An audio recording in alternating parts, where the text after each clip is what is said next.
totoo ang hirit. Ang saya-saya sa unang hirit. Unang hirit, unang hirit. Laging una ka. Narito ang mga benamanong balita ngayong Martes. Bagyong Juan nasa labas na ng Philippine Area of Responsibility pero magpapaulan pa kaya ito sa bansa? Mga poste at linya ng kuryente na pinatumba ng Bagyong Juan sa Agno, Pangasinan na isaayos na. Clearing operations sa ibang lugar na pinadapa ng bagyo nagpapatuloy. Kambal sa Nueva Vizcaya patay matapos matabunan ng lupa sa kasagsagan ng Bagyong Juan. At UH Barkada, pag-aati ng serbisyong totoo sa mga sinalanta ng Bagyong Juan sa Isabela, Bulacan at Laguna. Luzon, Visayas, Mindanao, gising na, unang hirit na. Martes na po ngayong araw, November 11. Narito na mga pinakamainit na balitang dapat yung malaman ngayong umaga. Umakyat na sa mahigit 1.4 million na mga Pilipino na apekto ng hagupit ng Bagyong Juan. Sa datos ng NDRRMC, mahigit kalahati sa kanila o mahigit 765,000 ang kinailangan lumikas. Karamihan sa mga nasalantay nasa Bicol Region, Santa Luzon at Caraga. 2 naiulat na nasawi at 2 pa sugatan na pareho pang binabalidate. Walang naiulat na nawawala. Ayon pa sa NDRRMC, halos 260 bayan at syudad sa buong bansa ang apektado pa rin ng power interruption at 15 ang apektado pa rin ng supply ng tubig. Nasa halos 150 kalsada at halos 30 tulay ang hindi pa rin madaanan.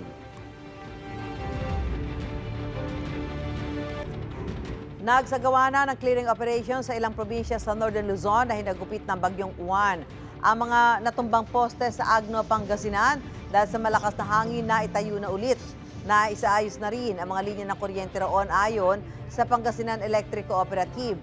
Sa Bauco, Mountain Province, inalis na ng mga otoridad ang bumagsak na mga sanga ng puno sa barangay Utukan Norte. Sa Bontoc naman, mismong mga residente na ang nagtanggal ng mga bumarang debris sa barangay Samoki. Yan ay para mapabilis ang daloy ng naipong ulan. Nai-report na rin daw nila ang sitwasyon at humingi ng tulong sa lokal na pamahalaan. Tuloy-tuloy pa rin ang clearing operation sa iba pang lugar sa Luzon na pinadapa ng Bagyong Juan. Sa Cayapan, Nueva Vizcaya, isinara muna sa mga motorista ang kalsada sa Castillo Village sa bahagi ng Nueva Vizcaya, Benguet Road dahil sa mga nagtumbahang puno at iba pang debris. Sa ulat ng Provincial Disaster Risk Reduction and Management Office, marami ring humambalang na puno at poste ng kuryente sa iba pang bahagi ng probinsya. May mga naitala rin pagguho ng lupa sa bayan ng Bagabag, partikular sa Barangay Poblasyon na hindi pa rin madaanan ngayon. Gayun din ang Nueva Vizcaya, Pangasinan Road at Nueva Vizcaya Agricultural Terminal sa bayan ng Bambang, Bakabayambang. Sa Baras, Catanduanes, puspuson din ang clearing operation sa ilang pangunahing kalsada dahil sa matinding pinsalang dulot ng Bagyong Juan. Batay sa inisyal na ulat ng lokal na pamahalaan na apektuhan ng mga landslide at mudslide ang access roads patungong Batolinaw, Moning, Bagong Sirang Panikihan, Bentikayan, Balakay, Puraran, Agban at Salvacion. Sa Isabela, nagdulot ng malawakang pagbaha ang panalasa ng Bagyong Juan. Kaya ang ibang mga kalsada hindi po madaanan. Nasa Daguilian, Isabela ngayong umaga, kasama natin si Anjo Perchera. Anjo, ano na sitwasyon ngayon dyan? Igan, good morning mga kapuso. Magandang umaga po. Andito po ako ngayon sa isang provincial road. Dito po yan sa Daguilian, Isabela. At mga kapuso, 2 araw nga matapos manalasan nito ni Bagyong Juan ay ito ang tumambad sa mga residente dito. Tubig ba na halos aabot na nga sa aking binte at kapag lumayo pa tayo papunta sa gitnang parte nitong kalsada ay aabot na nga sa halos bewang ng mga residente dito. At mga kapuso, ang pagbabaha na nararanasan ngayon ng mga residente dito ay epekto po yan at konektado sa pag-apaw ng Cagayan River na pinuntahan natin kahapon. At nung nandun nga tayo kahapon ay minuto tumataas ang level ng tubig. At mga kapuso, ibig sabihin kapag bumahano dito sa parteng ito, automatic, binabaha na rin po yung kabuhayan ng mga kapuso natin dito. Apektado po yung kanilang mga taniman, mga maisan. Dito po sa aking parteng kanan ng bahagi. Ito po ay isang malaking taniman. At sa kabilang dako, mga taniman din yan. Mga kapuso, makikita nyo ay halos kinain na ng tubig baha itong parte nito. At sa katunayan mga kapuso, sa oras ito sa aking harapan,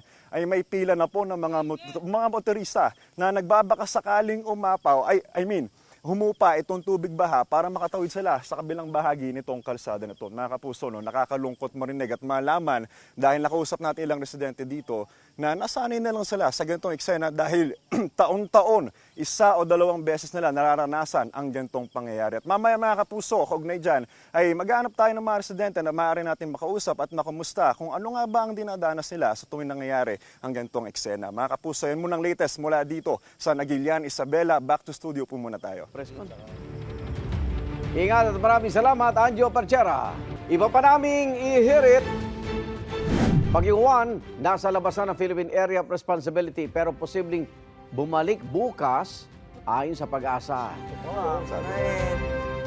At libreng sakay sa MRT3 tuloy hanggang ngayong araw. Tutok lang sa unang hirit.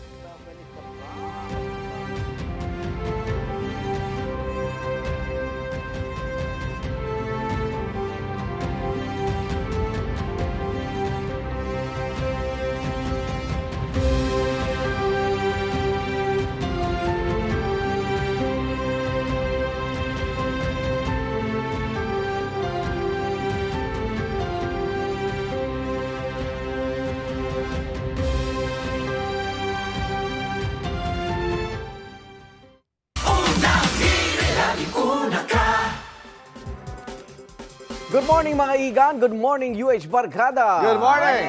Update tayo sa Bagyong Juan, nasa labas na po na ang bagyo ng Philippine Area of Responsibility pero ayon sa Pag-asa, magpapaulan pa rin ang bagyo sa Luzon, Western Visayas at maging sa Metro Manila. Magbaon po ng payong at mag-ingat. Sa datos po ng NDRRMC, umakyat na sa 1.4 milyong Pilipino ang naapektuhan ng Bagyong Juan. Karamihan sa mga nasalanta ay nasa Bicol Region, Central Luzon at Caraga. Gayun pa man, marami pa rin ang nagpapasalamat na hindi ganun katindi ang epekto ng bagyo kaysa sa inasahan. Sabi ng marami, ang dahilan daw ang Sierra Madre Mountain Range. Yan at ang kahandaan natin sa mga bagyo ang tatalakayin natin mamaya sa Isyu ng Bayan. Samantala, narito na si Nalin at Kaloy para sa mga aabangan pa ngayong umaga. Good morning! Yes, good morning, good morning! Good morning! Happy Tuesday, Miss Lynn. Happy Tuesday. Nagdulot nga ng pagbaha ang bagyong Juan sa malaking bahagi ng bansa. Kaya marami sa mga kapuso natin kinailangan mag-evacuate. Gaya dyan sa Barangay Kaingin sa Santa Rosa, Laguna, kung saan hanggang ngayon halos 200 pamilya pa rin ang nasa evacuation center. Tumaas kasi ang tubig sa Laguna de Bay, kaya lubog sa baha ngayon ang buong barangay. Maghahatid tayo dyan ng serbisyong totoo. Kasama sina Suzy at si Shaira. Suzy! Good morning, Mars! Good morning, Miss Suzy. Hi guys! Good morning sa inyo dyan. Yes, nandito kami sa Barangay Kaingin. Nandito, hinintay ko pa lang si Shaira, papunta siya dito. Baha kasi at mataas talaga yung tubig. Maswerte na lang naka-waders tayo dito. Handa naman ang ating buong team sa pagbisita natin dito. Dito sa Barangay Kaingin. Nandito tayo sa Santa Rosa, Laguna. Nandito tayo sa labas ng kanilang ginawang evacuation center. Actually, ito ay rehabilitation center nila. Maganda actually yung gusali at mataas. Hindi ito yung original nila na evacuation center. Yung original talaga, di ba usually covered court naman. So naghanda doon yung kanilang LGU, na doon sana yung mga tent nila. Pero pagdating ng linggo ng hapon, tumaas na masyado ang tubig kaya nilipat sila dito. Kaya nandito yung mga kapuso natin ngayon. Hi, good morning, good morning. Ganun talaga, nakangiti pa rin kahit sila ay hindi dito sa sitwasyon nila. At nandito si Shaira. Hi, Shai! I made it! Mahirap kasi maglakad ng mabilis kasi nga matubig siyang ganun. Mataas yung tubig. Mataas niya. Mataas siya. Oo. Ay, wala pala akong lapel. Ito Ayan, pala. buti medyo na lang. medyo mataas siya, oo. At saka ate, kaya rin pala bumait to dahil din may mga ilog na katabi. Bukod sa Laguna, Laguna, Debay. Na ano talaga? Debay. Debay, Oo, Debay o Debay? Debay. Okay. tanaw mo pala siya talaga. Ay, ito na yun. Oo, ito siya. Oh, So talagang okay. value yan siya. Tapos sabi mo nga, May mga mga karatig ilog na pa. ilog na tumaas din ng ang tubig dahil nga sa pangapag-ulan. Correct. Oo. Kaya nandito sila ngayon, syempre magdadala tayo sa kanila ng Yes. konting tulong. Opo. At kanina pala, ate, ewan ko kung na-mention mo na dapat dun sila Yes. sa court, no? Correct. Pero dahil inabot na rin, dapat mas mataas. So, punta po tayo doon. Yes. Okay. Okay, tayo dito. Hello! Hello po! Taas ng energy nila! Para mga hindi nasalanta ha, talaga naman ha. Pero ganun talaga ang mga Pinoy. Kalulungkot mo pa ba? Nandito na tayo Correct, magsasama-sama at magtutulong-tulong. At importante, safe sila. Yes, Diba? oo, totoo yan. So alamin natin yung mga naging sitwasyon dito, kung mga gamit nila, may mga nasalba ba sila, kung first time ba nangyari ito na yung kanilang overt court na dating evacuation ay binaha na din. rin. Bakit kaya, no? Oo. Yung mga dati, hindi naman. Pero ngayon, parang nagiging lahat first time binaha. Yes, Dati hindi oo. binabaha. Totoo ka dyan. Kaya Ayan, alamin natin. medyo Pero maganda madami tong sila gusali dito. na to ha. Actually, At medyo mataas siya. bago yung itsura niya at mataas siya. Parang dalawa o tatlong Third palapag floor. ito. May Oh, third parang- floor, no? May Opo, third ate. floor. At nandito ang mga Hello chikiting. po! Magandang umaga! Oy, good morning sa inyo. Good morning po. Siyempre, makakausap natin ang Morning, ilan morning, sa kanila mamaya. Hello! Hello! Mga Pinoy nga naman talaga. Oo nga. Ayan. At syempre, mamimigay din tayo Yes. syempre ng breakfast po para sa ating mga kapuso dito at may mga relief goods din. Ito, pasukin natin. Parang madilim ate. Madilim kasi nag-brown out. So, syempre, lalong mainit. Pasok po kami. Uy, pero maganda ang kanilang Magandang mga umaga. yung tent nilipat nila dito. Yan. Meron mga 200 families dito. Alamin natin, mami, baka meron mga more than one family per tent kasi masyado sila marami. At itong space na to, dahil napuno na nga nila, lumipat din sila dun sa, yung iba sa kanila dun sa may basketball court pa rin, pero may mas mataas May na mas parang mataas. kwarto. So, Basta dun na mas sila. mataas sa lugar sila para safe din. No? Yes. Okay. Alright. So yan po, abangan nyo mamaya mamimigay na ang Kapuso Foundation ng Relief Goods sa kanila. At syempre, paalmusal. Dito lang po yan sa Pambansang Morning Show kung saan laging una ka. Nanonood kayo ng Unang hirit! Tayo God ganda bless ng you all! energy ng mga Thank you, kapuso thank you! natin. Thank you po! Taas na energy talaga. Ang daming natuwa. Oo, Nakakatuwa na. nakakapagbigay saya kasi itong dalawa, kaya masaya yung umaga nila. Kahit paano. Babalikan natin sila mamayang dalawa. Isa pa sa mga lugar na lubog sa baha ang Barangay Santa Lucia sa Kalumpit, Bulacan. Catch basin daw kasi ito ng ulan mula sa mga kalapit na probinsya. Ayan, nakikita natin ngayon ang live na sitwasyon dyan.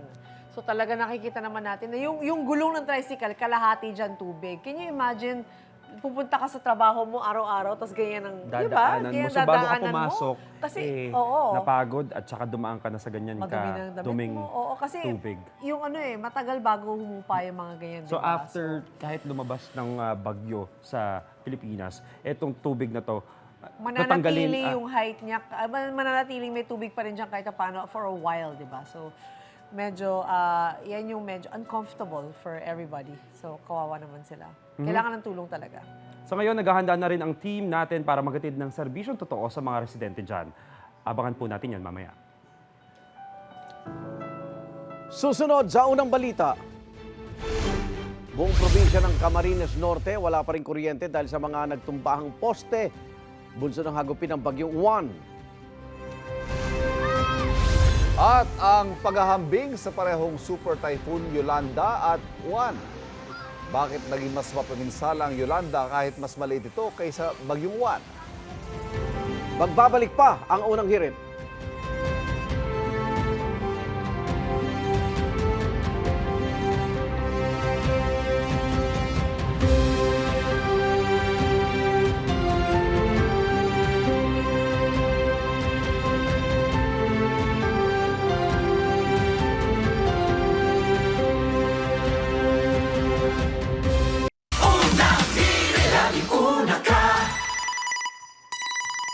Isa-isayin natin ngayon ang mga balita sa Tuesday Checklist. Alamin natin kung uulanin pa ba tayo ngayong Martes dahil sa bagyong Juan.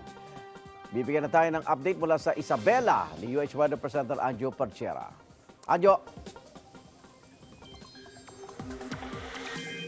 Igan, good morning mga kapuso. Magandang umaga po. Andito pa rin po ako sa Nagilian, Isabela. At sa mga oras na ito ay pasikat na po ang haring araw at banayad lang ang paggampas ng hangin. Kaugnay po niyan mga kapuso, update po tayo ukol dito kay Bagyong Uwan. Tuluyan nga pang lumabas na ng Philippine Area of Responsibility itong si Uwan kaninang alas 2 ng madaling araw. Huli pong namataan niya ng pag-asa sa layong 355 kilometers kanluran po ng Calayan, Cagayan. May lakas po ito na 120 kilometers per hour at pagbugso nga abot sa 150 kilometers per hour. Kumikilos po yan pa north sa bilis na 15 kilometers per hour. Sa kabila niyan ay magpapaulan pa rin dito sa Luzon at Western Visayas ang nasabing bagyo. Lalo na po sa Ilocos Region, Cordillera at Cagayan Province. Apektado pa rin tayo sa Metro Manila mga kapuso ng Bagyong Uwan. Mas makaasa naman po sa mas maayos sa panahon ng Mindanao at nalalabing bahagi ng Visayas, pero posible pa rin ang mga local thunderstorms. Sunrise sunset mga kapuso. Sumikat na po ang araw mamayang 5:55 a.m. at inaasang lulubog po yan mamayang 5:25 naman ng hapon. Paalala po mga kapuso, stay safe and stay updated. Mga kapuso, ito nga po ang sitwasyon ngayon. O makikita nyo sa likurang pattern ng ating kalsada, no, sa dulo po, no, may mga naghihintay pa rin ng mga motorista na umaasang huhupa na itong baha para makapasok sa kanilang mga trabaho at saan man sila pupunta. Pero wala pa nga pong abiso ang lokal na pamahalaan kung kailan huhupa ito. At mamaya aantabayan natin, bibigay tayo ng updates para sa mga residente natin at mga kapuso natin na umaasang makakadaan dito sa provincial road na ito. Ingat po tayong lahat mga kapuso. Salamat, Anjo. Hanggang ngayong araw po ang libreng sakay sa MRT3, LRT2 at LRT1. Alinsunod dito sa utos si Pangulong Bongbong Marcos para matulungan ang mga apektado ng Bagyong Uwan sa Metro Manila. Ayon sa Department of Transportation, kahapon may higit 100,000 commuter ang naserbisyohan ng libreng sakay ng MRT3. Sa ika-6 na sunod na linggo, nagpatupad ng dagdag presyo sa mga produktong petrolyo ang mga kumpanya ng langis. Epektibo ngayong araw ang piso kada litrong price hike. Sa kada litro ng diesel, 50 sentimo naman. Sa kada litro ng gasolina, wala namang paggalaw sa presyo ng kerosene. Ang ilang kumpanya na may oil price hike, magpapatupad ng price freeze sa ilang lugar. Yan ang Jetty Petroleum, Petron at Sea Oil. Paalala muli sa ating mga kapuso, umiiral pa rin ang nationwide price freeze sa mga household liquefied petroleum gas o LPG. Ibig sabihin, wala munang inaasang dagdag presyo sa ginagamit nating LPG sa bahay. Epektibo yan hanggang November 21. Ay sa Department of Energy, nagkabisay ang kasabay ng deklarasyon ng ating Pangulo ng State of National Calamity. At dahil nito na kahit paano ay maibsan ang epekto sa mga kababayan nating apektado ng Bagyong Tino. Susunod na sa unang balita. Batang kambal sa Nueva Vizcaya patay matapos matabunan ng landslide sa gitna ng panalasa ng Bagyong Uwan. At 5 taga Cordillera Region patay rin dahil sa landslide. Tutok lang sa unang hirit. So landslide.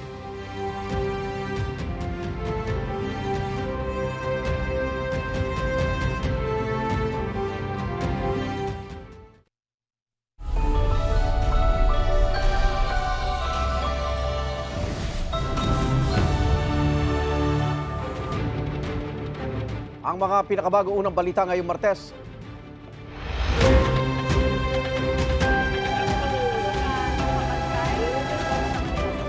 Wala na naman dito.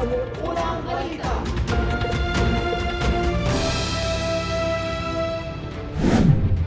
Sa paghupa ng ulan at hangin dala ng Bagyong Uwan, mga natumang bahay at establishmento tumambad sa Camarines Norte.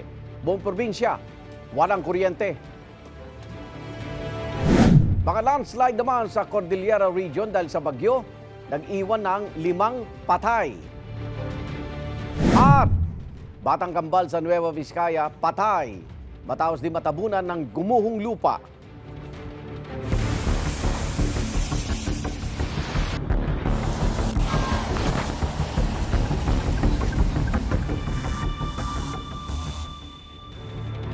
Tumambad ang mas maraming nawasak na bahay at establishmento sa Camarines Norte sa paghupa ng ulan at hanging dala ng Bagyong Uwan.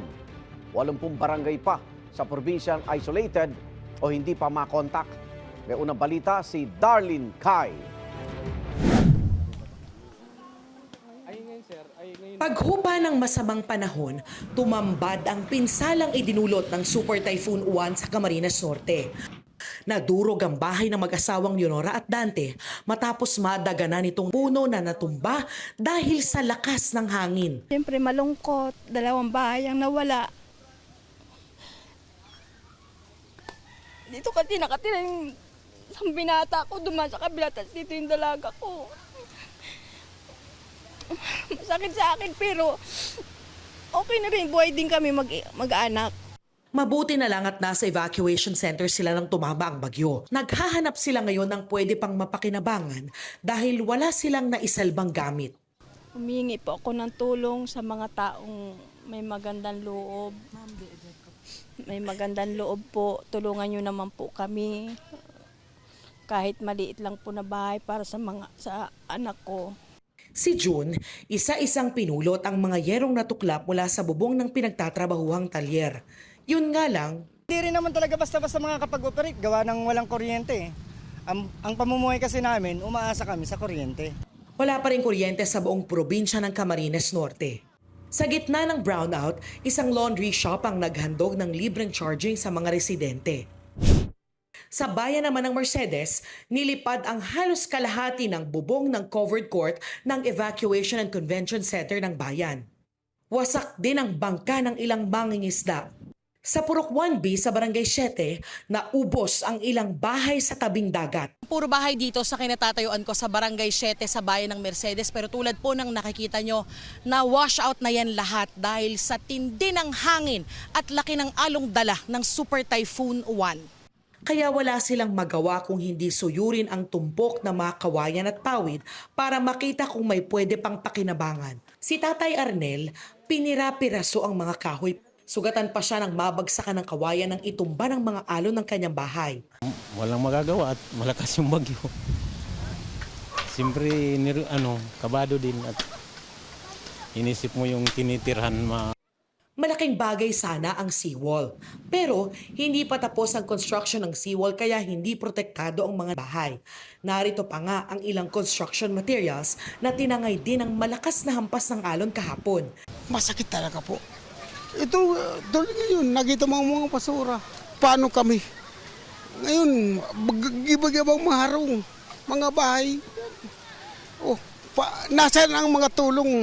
Iniimbestigahan na raw ng DPWH ang konstruksyon ng seawall. Meron ang initiative din ang Provincial Disaster Risk Reduction Management Council para magkaroon ng inventory din sa mga effort ng mga ganyang structure dito sa lalawigan ng Camarines Norte. Abala ang mga otoridad ngayon sa clearing operations para madaanan na ang mga kalsada. Pero bagsak pa rin ang linya ng komunikasyon sa maraming lugar. 80 bahay pa sa probinsya ang isolated o hindi pa makontakt at maabot ng tulong sa ngayon. Yung clearing team natin para kung meron mang mapabilis natin yung access sa ng mga resources natin. May mga commitment naman ang pag-airlift ng mga mga food items natin para dito sa mga isolated areas dito sa Camarines Norte. Tuloy din ang relief operations ng iba't ibang ahensya ng gobyerno. Yan ang unang balita sa Camarines Norte. Darlene Kai para sa GMA Integrated News. Sa paghagupit ng Super Typhoon Uwan, marami ang nakaalala at inihalin tulad ito sa Super Typhoon Yolanda na sumalanta sa Visayas noong 2013. Ayon sa Pag-asa, may mga pagkakaiba ang dalawang super bagyo. Mas malawak ang Super Typhoon Uwan na may mahigit 1,000 kilometro ang diameter. Kaya nitong takpan ang halos buong Luzon at Visayas. Ang Super Typhoon Yolanda naman, 600 kilometro ang laki, mas maliit kaysa sa Typhoon Uwan. Pero ang taglay na maximum sustained winds ng bagyong Yolanda ay 235 kilometers per hour, habang ang Uwan ay umabot sa 185 kilometers per hour. Yan ang isang patunay na ang bagsik ng bagyo ay hindi nasusukat sa lawak o laki. Maaari daw kasing kahit mas maliit ito pero siksik naman sa ulan at hangin, makakapaminsala ito ng malala gaya ng Yolanda. Gayunman, hindi rin naman pwedeng isawalang bahala ang lawak ng bagyong Uwan dahil mas maraming lugar itong naapektuhan.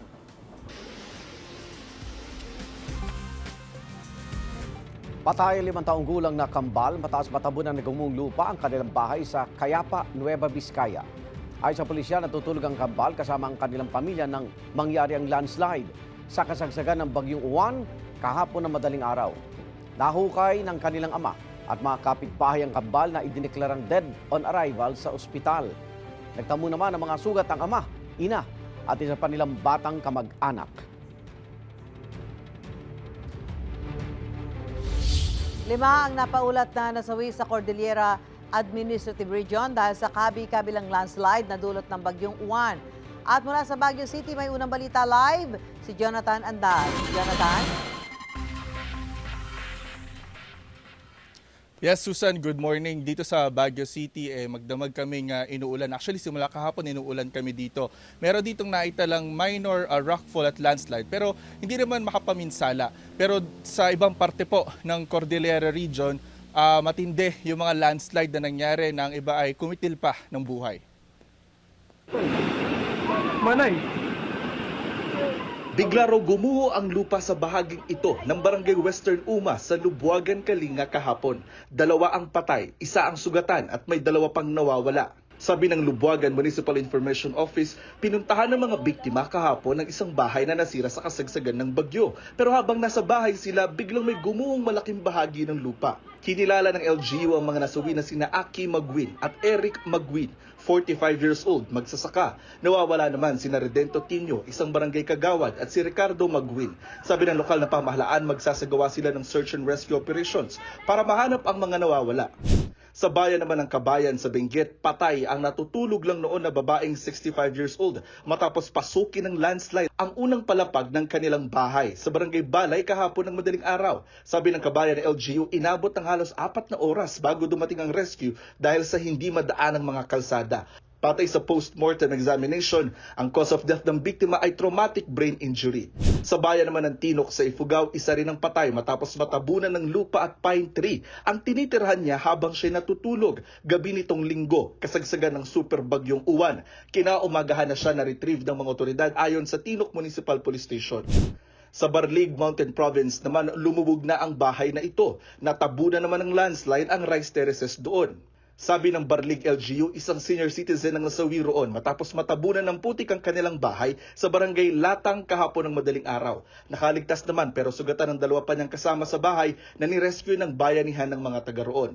Sa Baguio City, walang casualty. Ang naging pinsala lang ay mga nagtumbahang pine tree at poste ng kuryente, kaya nawalan ng kuryente kahapon ang halos buong lungsod ng Baguio.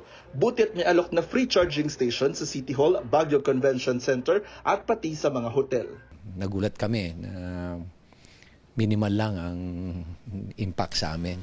We were spared from devastation. Malaki yung impact nung mountain range natin. Meron pa yung Sierra Madre, tapos siyempre pagpasok dito sa Cordilleras. So nakatulong na malaki.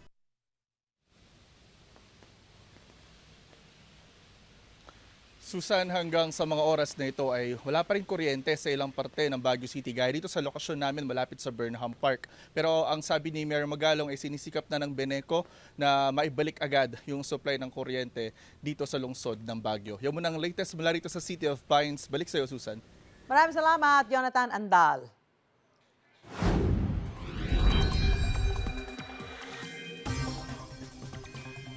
Mga kapuso, magandang umaga po. Isinilalim pa rin ang pag-asa sa wind signal sa ilang bahagi ng Luzon kahit na tuluyang lumabas na ng Philippine Area of Responsibility itong si Bagyong Uwan.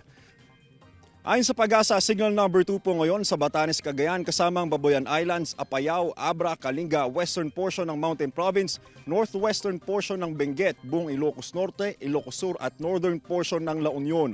Signal number 1 naman sa Isabela, Quirino, Nueva Vizcaya, rest of Benguet, buong Ifugao, nalalabing bahagi ng Mountain Province, natitirang bahagi ng La Union, buong Pangasinan, Aurora, Nueva Ecija, Zambales, Bataan, Tarlac, Pampanga at Bulacan.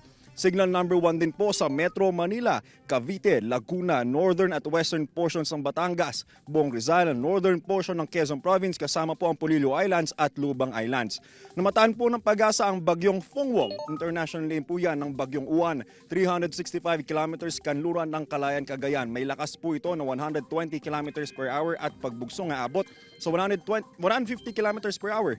Kumikilos po ito panorte sa bilis na 15 kilometers per hour. Maliban po sa mga wind signal, wala nang nakataas na storm surge o yung daluyong sa alimang bahagi ng bansa dahil po yan sa bagyo. Mga kapuso, no, onting pasilip lang po sa kalagayan ng mga motorista dito. Naghihintay nga na humupa yung baha na pinakita namin sa inyo kanina. Ngayon, kukumustahin po natin sila kung ano nga ba ang inaasahan nilang oras na huhupa yung baha at saka bakit sila tatawid sa kalsadang ito.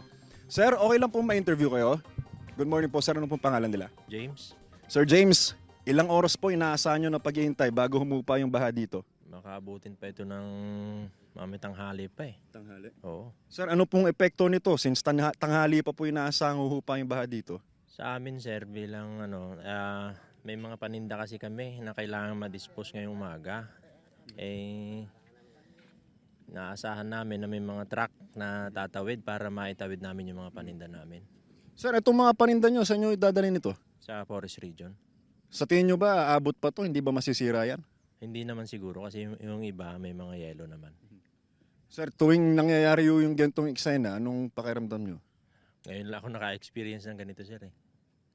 Dahil ba ito sa Bagyong Juan, sa tingin nyo? Oo. Sir, sige po, ingat po kayo Sir James. Yan po muna, update mula dito sa Nagilian, Isabela. Back to studio po muna tayo.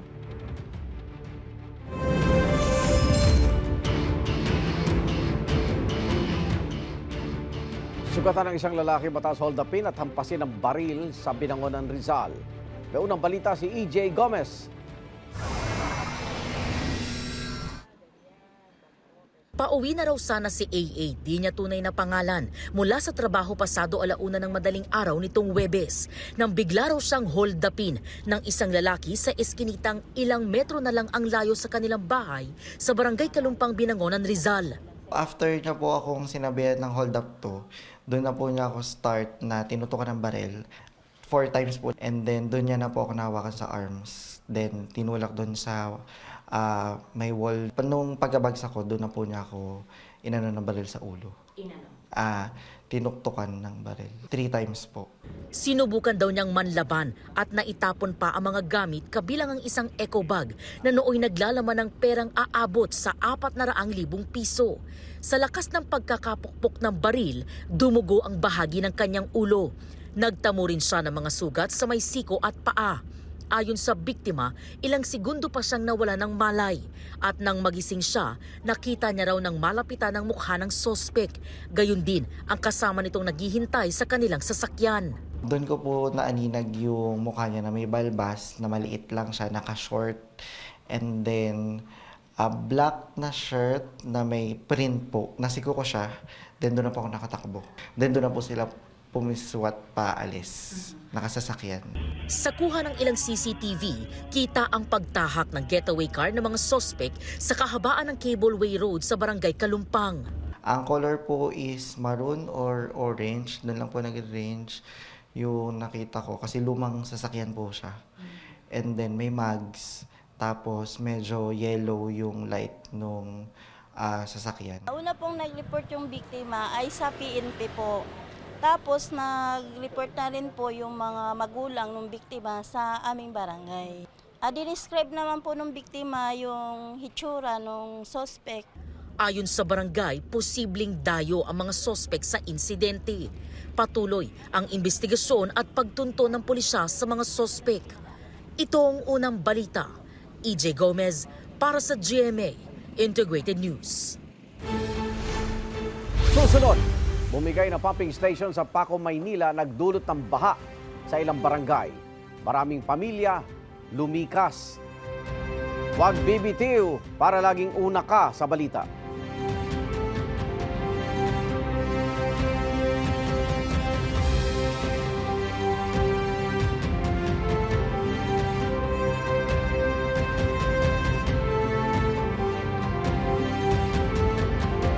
Ako ang Alco Plus ko kahit saan.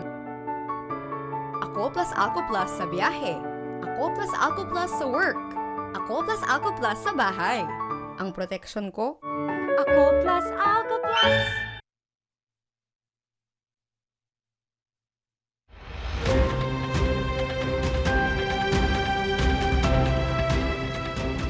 Nagsisimula nagsagawa na maglinis sa mga residenteng naapektuhan ng hagupit ng bagyong Uwan sa probinsya ng Quezon. Sa Tagkawayan, tinatanggal na ang mga nabuwal na puno at poste ng kuryente na humambalang sa ilang kalsada. Unti-unti na rin naibabalik sa ilang lugar ang supply ng kuryente, tubig at linya ng komunikasyon. Walang naitalang nasawi o sugatan sa bayan ayon sa Public Information Office ng Tagkawayan. Patuloy pa ang assessment sa pinsala sa mga struktura at kabuhayan ng mga residente. Matapos naman ang malawakang clearing operations, nadaraanan na ang maraming kalsada sa Albay 3rd District.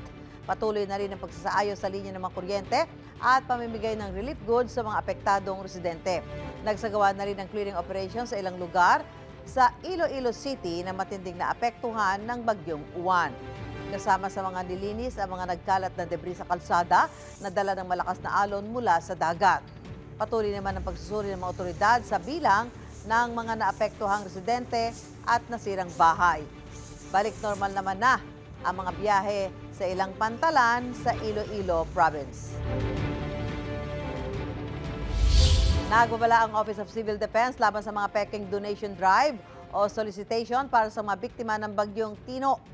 Ayon sa OCD, may nagpapanggap umano bilang staff assistant o staff ni Assistant Secretary Bernardo Rafaelito Alejandro IV para magsolicit ng donasyon para sa mga nasalanta ng bagyo. Paalala ng ehensya, hindi sila humihingi ng anumang donasyon sa pamamagitan ng kanilang mga empleyado. Ang sino mang gustong tumulong, dumirekta po sa kanilang tanggapan o kaya ay sa Department of Social Welfare and Development. May warrant of arrest na umano ang International Criminal Court laban kay Senador Bato de la Rosa. Inihayag yan ni Ombudsman Jesus Crispin Remulla sa isang radio program nitong Sabado. Pero hindi ito kinumpirma ng tagapagsalita ng ICC.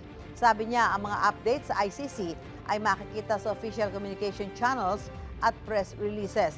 Hindi pa rin ito makumpirma ng kampo ni De La Rosa. Sakaling mayroon, may tiwala raw sila sa gobyerno ng Pilipinas na kikilos ng naaayon sa rule of law. Sabi naman ni Senate President Tito Soto, kung may na-issue ng arrest warrant, hindi raw nila papayagan na maaresto si De La Rosa sa Senado bilang pagpapanatili sa dignidad ng mataas na kapulungan. Pero hindi na raw nila ito concern kung maaresto si De La Rosa sa labas ng Senate premises.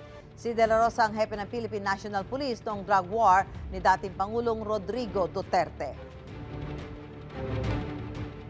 Kabilang ang 2 kapuso sa mga nakapasok sa Ting Ting's list, The Elegant Filipinas 2025. Kung sino-sino sila, alamin sa unang balita ni Bea Pinlac.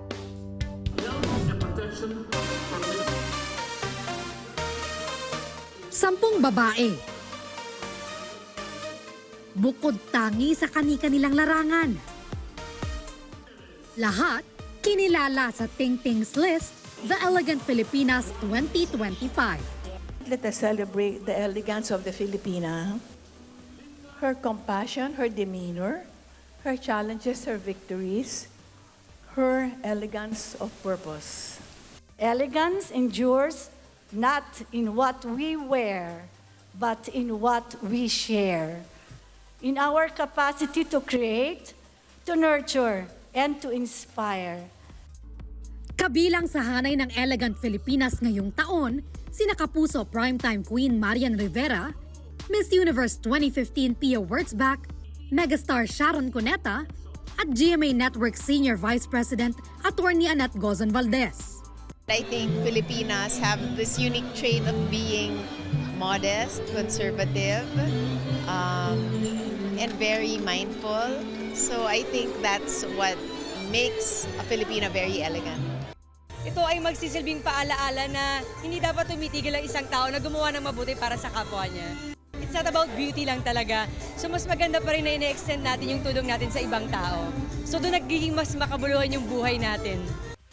Nagpakitang gilas din sa runway si Miss Universe Philippines 2023 at Kapuso star Michelle D. Grateful daw si Michelle na makiisa rito. Ano nga ba ang secret to being an elegant Filipina? Number 1 rule, kailangan talaga is maging mabait ka sa kapwa mo. Kumbaga, you treat them equally.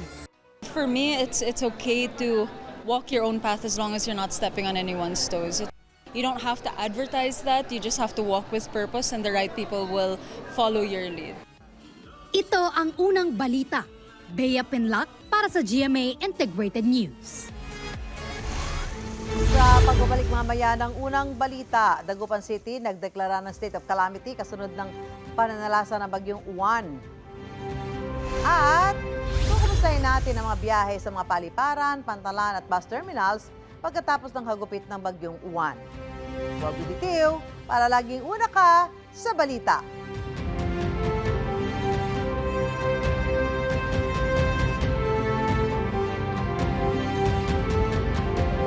Regent Japanese Cheesecake. Gawa sa masarap, malinamnam na premium cheese at fresh eggs. Ginamitan ng latest Japanese baking technology. Kaya malambot at moist. It melts in your mouth. Napakasarap talaga ng Regent Japanese Cheesecake. At meron na ring Regent Japanese Ube Cake.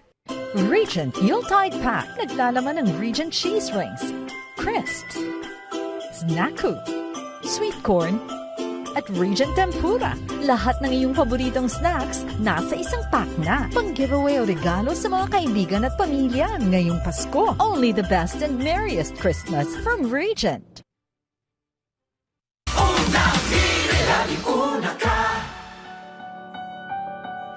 Mga kapuso, nasa 1.4 milyong Pilipino ang naapektuhan ngayong ng bagyong Uwan ayon sa datos ng NDRRMC. Maraming lugar pa rin ang baha ngayon hanggang kaya misyon natin ang makapagatid ng serbisyong totoo sa kanila. Kaya naman nasa Santa Rosa, Laguna ngayon sina Suzy at si Shaira. Habang nasa Kalumpit, Bulacan naman si Sean. Unahin natin sina Suzy at Shaira. Kamusta na mga kapuso natin dyan sa Santa Rosa, Laguna? Suz, Shai? Hi, good morning sa inyo. Good morning. Kaloy at Lynn. Ako, napaka-high energy. Kanina nung una namin binisita sila dito sa kanilang ginawang evacuation center, ay matataas. Tingnan nyo naman po, panay ang kaway at excited sila makita ang unang hirit na bumibisita sa kanila dito. Tama, walang bakas ng ng lungkot. Oo. Pero ito nga, hanggang ngayon, parang napapansin namin, Yes. tumataas pa rin po yung tubig baha. Correct. Siguro dahil sa pag-apaw ng tubig ng Manila, ng Laguna de Bay. Yes. At yung mga katabi nga, dahil may dalawang ilog pala ate. Ah. Dalawang ilog na umapaw din. Kaya talaga yung mga tahanan nila, inabot na rin ng baho, pinasok. Yes. Kaya ngayon, nandito sila. Dito, meron na silang nakahanda na Oo. evacuation center din. Maganda actually itong building nila na ito. Wala pang 1 year. Ito yung tawag nila dito rehabilitation center. Tapos siguro nga dahil nakikiayo na sila sa mga baha na lagi Correct. naman nangyayari sa kanila dito tuwing umuulan, mataas na yung Oo. kumaga. Ito na agad siya. Yung Good job, parang no? first level niya ay parang second level na. Ayan yung mga Yes. bagets. Good job Nandito. ang barangay nila Totoo, dito. naisip na nila. Parang hindi naman na mag-improve yung magbabago, situation. oo. Oo. Mga At 200 ayan. families po ang nandito. Meron din ilang families nandun sa Nasa kabilang gusali. covered court. Correct. Hello po, magandang Hi, good umaga. morning. Good Ay, morning kita po. nyo naman, nakakatuwa. Good Oh. morning. Ang daming bagets. Oo nga. Good Actually morning. ngayon, Hello. wala pa rin kuryente. Yes. Sayang kasi may mga electric fan na marami dun sa bubungan na makikita nyo mamaya. Pero walang kuryente kaya medyo mainit. Mainit. At saka hindi yun napansin namin yung ventilation din, no? Yes. Dahil nga, puro mga tent, nahaharangan yung mga window. Totoo. So medyo mahirap. Papasok po kami. Magandang umaga. Hello po. Hello po. May mga bintana naman sa gilid, Oo. pero nasa may Oo, gilid lang. nakakoveran Tapos din. pag kayo napasok dito sa tent at medyo matagal kayo dito, mainit. Mainit talaga. So ayan, dito sa gitna, may niready tayo dito. Hello. Good morning po. Ayan, kasama natin ang Kapuso Foundation din para mamigay ng relief goods at syempre breakfast para sa mga kapuso natin dito. Ayan, Yes. magandang Hi, umaga good po. morning, Good good morning. morning. Alright. Pero ate, kamustahin muna natin Yes, mabuti pa. lagay nila, no, yung ilan sa kanila dito. Ito siguro dito. Ate, Hello po.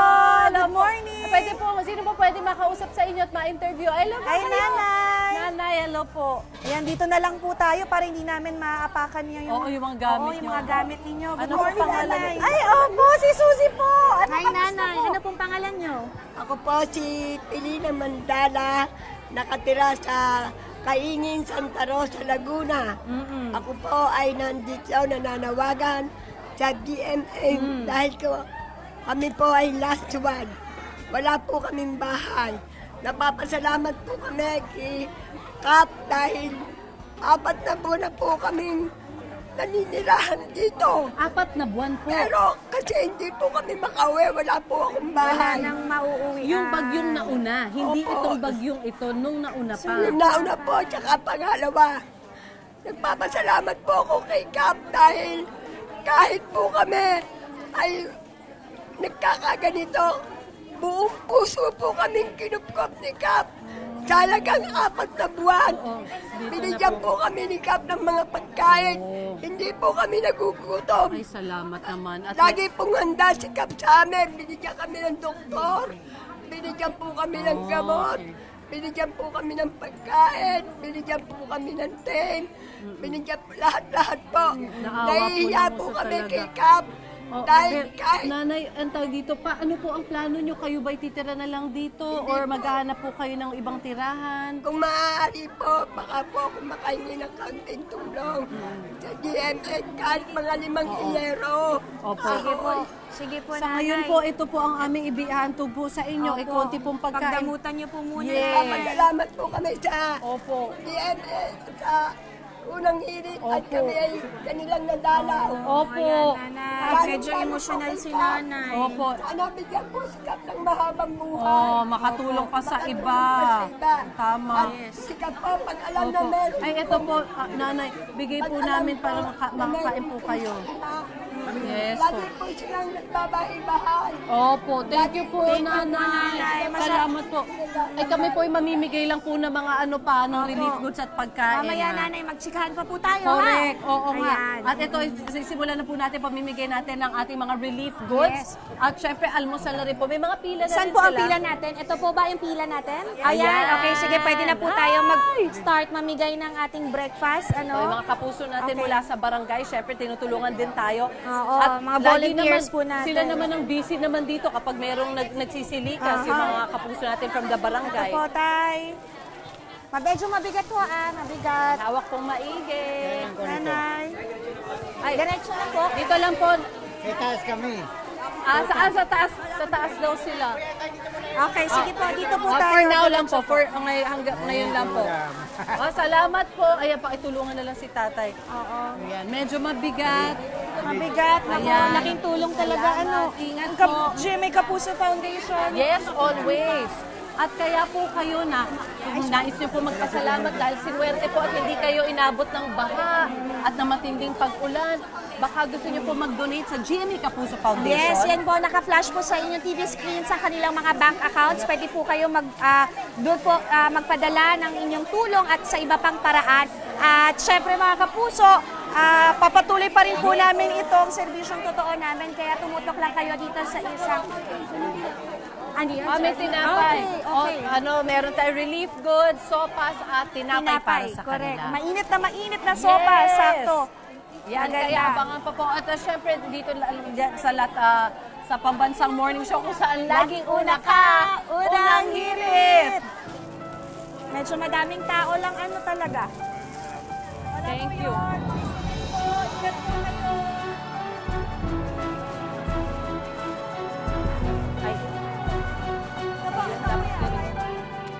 Thank you, Ms. Suzy and Shaira. Babalikan natin sila mamaya. Samantala, puntahan naman natin si Sean na nasa barangay Santa Lucia sa Kalumpit, Bulacan. Lubog din sa baha ang malaking bahagi ng barangay dyan. Kamusta ang sitwasyon dyan, Sean? Good morning. Good morning mga kapuso. Nandito nga tayo ngayon sa Barangay Santa Lucia dito sa Kalumpit, Bulacan. At mamimigay tayo ulit ngayon ng serbisyong totoo at katuwang natin ang Kapuso Foundation. Katulong din natin ang ilan sa mga residenteng volunteers dito. Itong barangay nga ito talagang nalulubog sa tubig, lalo na't malapit sila sa Pampanga River. Kaya pagdating ng bagyo, talagang umaapaw. At pag may high tide at ngayong maulan with the recent typhoon, mas lalong nalubog sila sa tubig. Sabi ng mga residente dito na mula noong 2021 pa daw sila nakakaranas ng pagbaha dito. At nung June pa lang nagsimula, hindi na daw humuhupa yung tubig. Kaya ngayon, with the recent typhoon, abot hanggang dibdib daw ang tubig dito. Kaya ginagamit na lang mode of transportation dito. Itong kolong-kolong, itong bangka na sinasakyan ko ngayon. Sa katunayan, yung tricycle na sinakyan namin papunta dito, mas mataas na rin talagang medyo prepared na yung mga residente dito dahil sanay na sila pagdating sa baha. Kaya maya-maya lang mamibigay na kami ng relief goods dito at tutulungan natin ilang mga residente dito. Pupuntahan natin ang mga kapuso natin dito. Kaya tumutok lang sa Pambansang Morning Show kung saan laging una ka, unang hirit.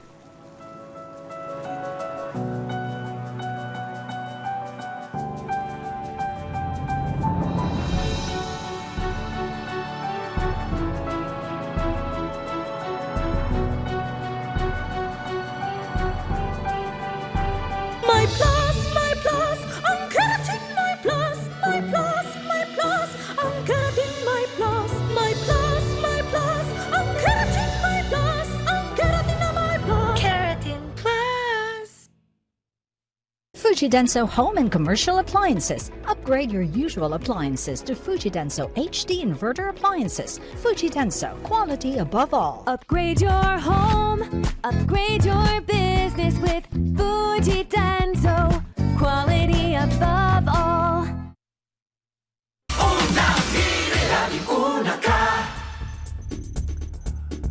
Nagbabalik po ng hirit, mga kapuso. Nasa labas na ng Philippine Area of Responsibility ang Bagyong Uwan. Sa datos, mahigit 1 milyong Pilipino po ang naapektuhan ng hagupit ng bagyo. Karamihan sa mga nasalanta nasa Bicol Region, Central Luzon at Caraga. Ngayon pa man, marami pa rin ang nagpapasalamat na hindi ganun katindi yung naging pinsala ng Bagyong Uwan tulad sa inasahan.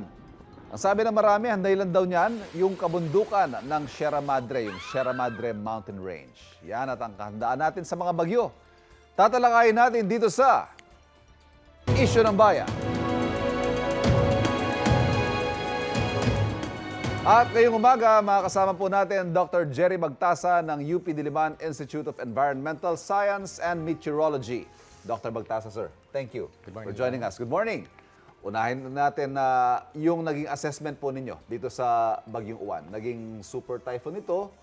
Marami yung nag-compare. Baka daw ito yung the next Yolanda. Anong basa nyo sa naging takbo ng Uwan? Not quite the same. Pero Okay. ang kay Uwan, yung kakaiba sa kanya ay sobrang laki ng size niya. So sa sobrang laki ng size niya, pagdaan niya, ang daming apektado. So even yung northern part of Central Visayas ay naapektuhan ng malakas na hangin. Kung nakikita nyo yung images po, no, halos tinakpan eh. Parang binura ni Uwan yung buong mapa ng Pilipinas dahil sa laki niya. Exactly. So yun yung nangyari. Pero ang kagandahan dito, dahil doon sa laki niya, nahirapan siyang mag-intensify. So although umabot siya ng super typhoon, malakas siya, very dangerous, pero would have been much stronger yon kung mas maliit siya. Let's talk numbers, Professor. Yung kay Yolanda, dun sa kanyang mga bugso, umabot yata ng 300 plus kilometers per hour. So yung measurement ni Pag-asa is around 235 kilometers per hour yung sustained winds. Abot ng 300 yung mga gusts for Yolanda. Samantalang dito kay Uwan is around 185 kilometers per hour yung sustained, around 230 yung sa gust. Okay, kaya kung maalala nyo ho yung Yolanda, napakalalaki ho ng storm surge. Doon na napunta sa kamalayan ng mga tao yung daluyong yung storm surge. Na parang ga-building ho yung taas ng mga waves. Yeah, right. Ito ho, observation din na marami, buti na lang. Hindi nangyari yung worst case dito sa Bagyong Uwan. At sabi nga nila, dahil daw yan sa Sierra Madre. Paki-explain, Doctor, ano ba talaga ang role ng Sierra Madre kapag may bagyo? Yeah, so explain ko muna kung paano nabubuo ang bagyo. Yes, go ahead. So ang bagyo, sinusustain yung energy niya from the warmth of the ocean. Dapat mainit yung karagatan. Okay. Nag-evaporate yung tubig, nagbibigay ng enerhiya sa bagyo. And dapat sustained dito. So once na ma-cut off itong power source ng bagyo, dahan-dahan, biglang babagsak yung lakas nito. Okay. So ang bagyo, kapag tumungtong sa lupa, naka-cut off yung source ng mainit na karagatan kasi lupa na siya, di ba? Yes. So babagsak at babagsak yung intensity ng bagyo. So may pag-aaral kaming ginawa. Ang ginawa namin is kung ang bagyo na tumatama ng Luzon, gawin nating flat yung Luzon. Sa isang banda, gawin natin na nandyan si Sierra Madre. Okay. So whether nandyan si Sierra Madre or gawin nating flat, yung pagbagsak ng intensity ng bagyo ay almost the same. Okay. So ibig sabihin, ang malaking factor na nagpapahina sa bagyo tuwing nagla-landfall ay yung kalupaan. Of course, may effect si Sierra Madre. So tulad nga ng sabi ko na, kung malakas yung hangin, magtago ka sa likod ng puno, di ba? Magiging mahina yung hangin, pero hindi ibig sabihin na yung puno, pinahina niya yung bagyo.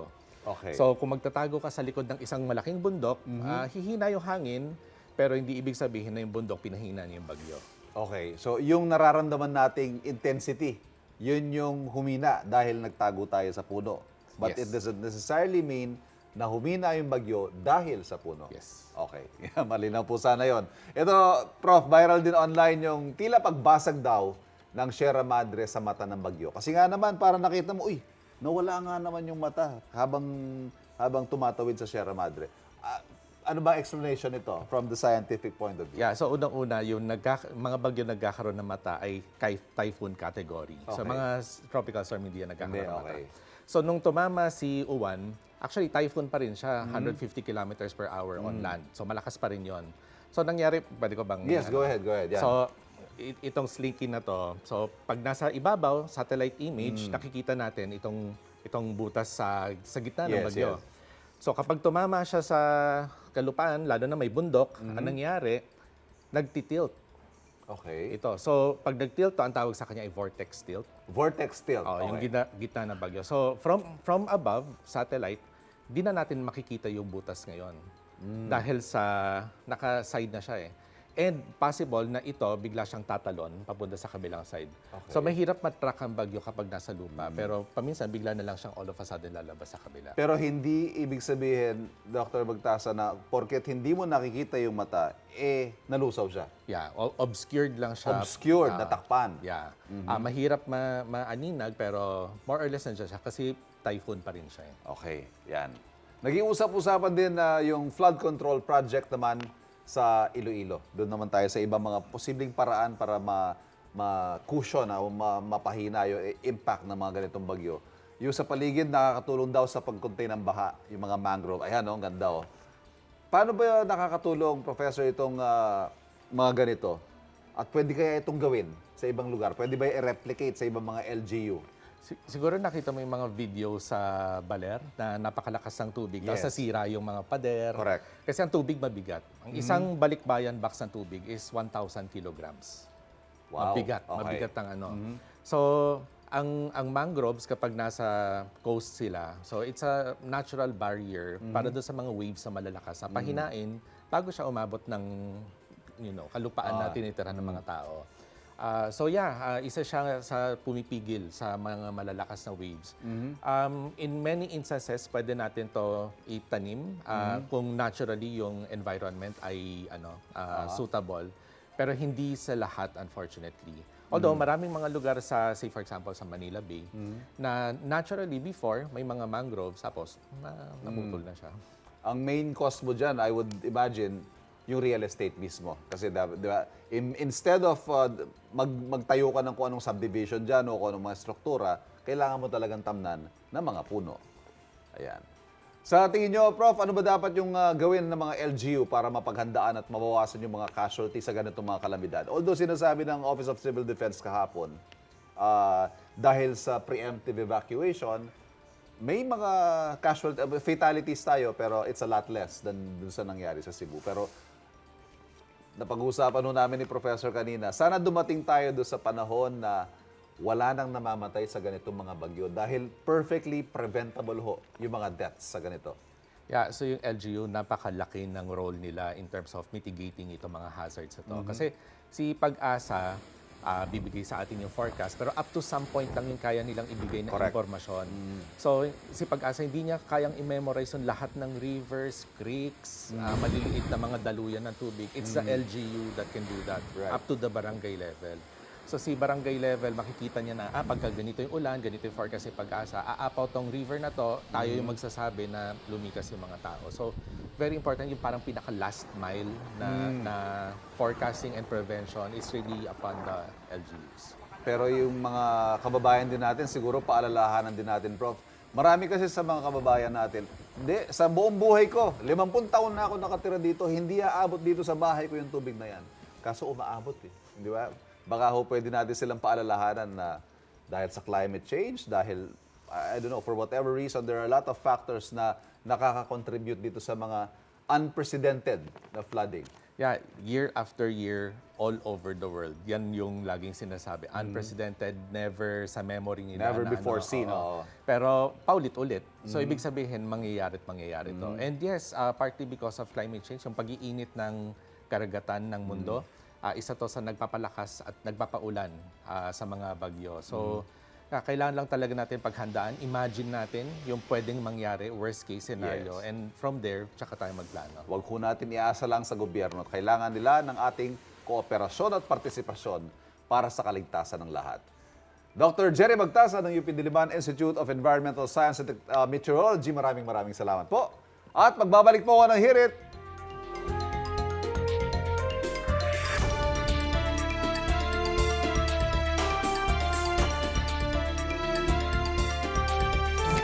Be an Empress with impressively smooth hair. Empress Shampoo with impressively strong hair. Empress Shampoo.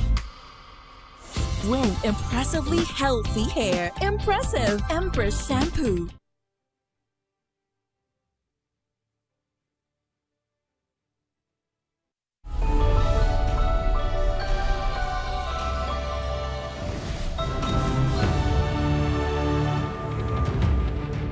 Narito na ang mga pinakabagong balita mula sa News Authority ng mga Pilipino, GMA Integrated News.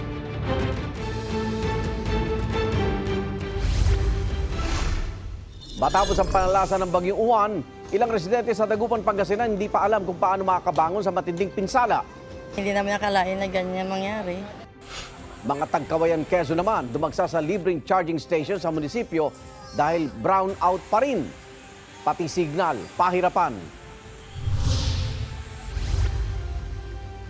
Kahit naman hindi umulan, ilang bahagi ng Maynila binaha matapos bumigay ang Paco Pumping Station. At kapuso Primetime King and Queen Dingdong Dantes at Marian Rivera nakiin na rin sa Opalite dance trend.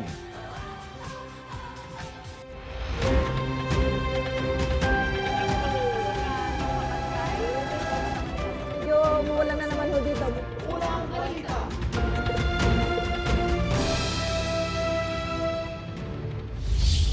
Hindi umulan pero bumaha sa bahagi ng Paco, Maynila. Ayon sa barangay, bumigay kasi ang isang pumping station sa kanilang lugar. May unang balita si Jomer Apresto.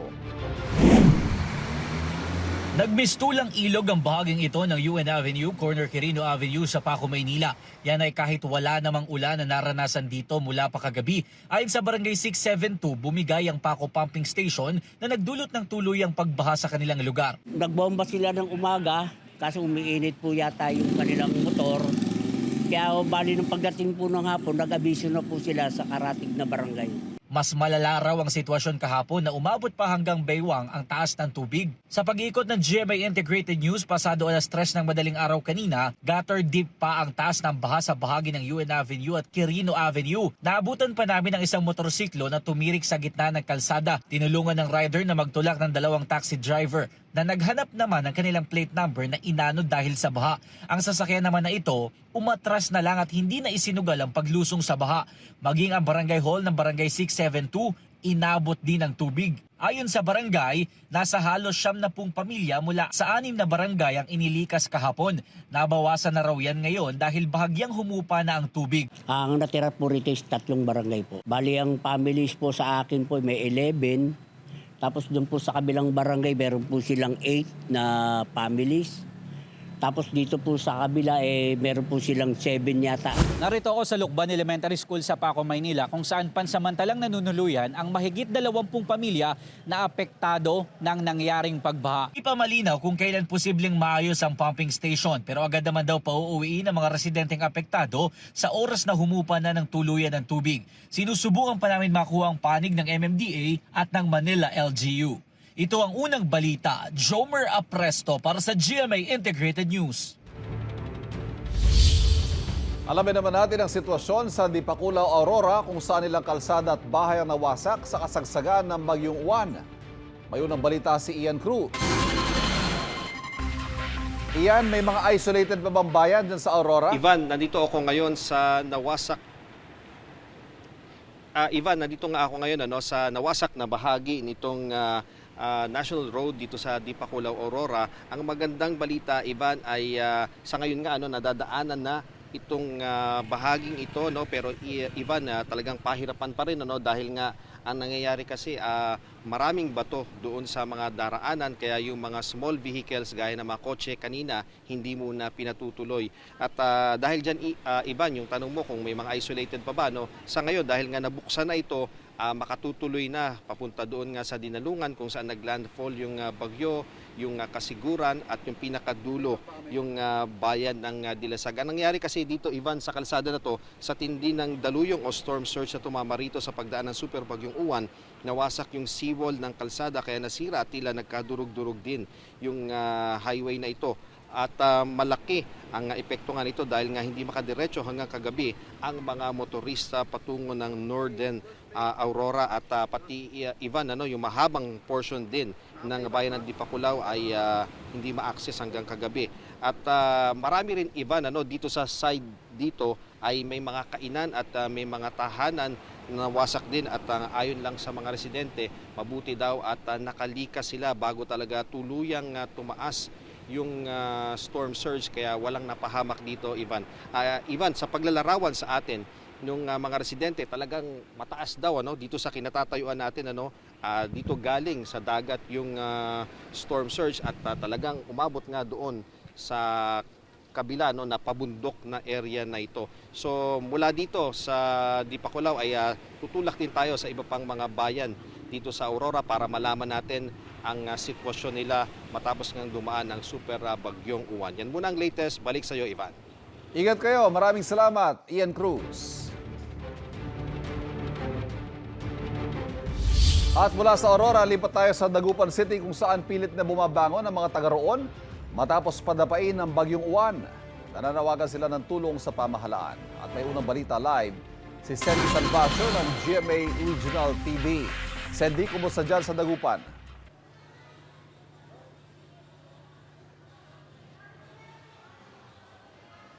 Ivan, dahil nga nasa ilalim na ng state of calamity ang Dagupan City, ay tinitiyak ngayon ng lokal na pamahalaan ang agarang pamamahagi ng relief goods sa mga residente, partikular na yung mga lubhang naapektuhan at nasalanta ng pagdaan nitong bagyong Uwan. Walang magawa kundi titigan na lang ni Hara ang ipinundar niyang bahay sa Barangay Bunuan Gasset, Dagupan City. Sa isang iglap, winasak ng bagyong Uwan ang pinaghirapan niyang bahay. Hindi nga ako makapagsalita, nashock nga ako eh. Hindi namin nakalain na ganyan mangyari. Kala namin yung parang dati lang na bagyo, yung ordinary lang. Yung pala talagang napakalakas pala. Itinayo malapit sa baybayin ang bahay ni Hara, kaya madaling nawasak nang tumama ang bagyo. Hindi raw alam ni Hara kung paano muli magsimula. Nasira din ang bangkang gamit ni Eduardo sa hanap buhay matapos tangayin ng alon. Akala namin safe na yung mga bangka namin. Di, siyempre, mahimbing yung tulog na, akala namin safe na. Yung pa, inabot pa rin ng alon. Itinumba rin ng bagyo ang cottage na ito. Maging ang ilang bahay sa tabing dagat, hindi nakaligtas sa storm surge. Pinipilit ng ilang residente na bumangon matapos ang bagyo. Nananawagan sila ng tulong sa lokal na pamahalaan. Sa parehong barangay, nabagsakan ng commercial signage ang isang heavy equipment dahil sa malakas na hanging dala ng bagyo. Wala naman daw nasaktan sa insidente. Patuloy na nakaalerto ang Philippine Coast Guard sa mga coastal at low-lying area sa syudad. Baha ngayon ang ilang bahagi ng Dagupan City dahil sa storm surge na epekto ng bagyong Uwan na sinasabayan pa ng high tide. Dahil dito, nahirapan daw ang mga opisyal ng Barangay Bunuan Gasset na i-rescue ang kanilang mga kabarangay noong kasagsagan ng bagyo. Lahat po sila tulong-tulong po kami para makuha yung mga kabarangay natin sa mababang area. Lalo na sa tabing dagat. Yun, paghapon namin hinakot sila. Ang mga residente natakot sa biglaang pagtaas ng tubig sa kanilang lugar kaya dinagsa ang mga evacuation center na malapit sa kanilang barangay. Yung bahay namin pinasok ng baha. Wala kaming matutulugan. Lahat ng mga damit namin basa, lahat.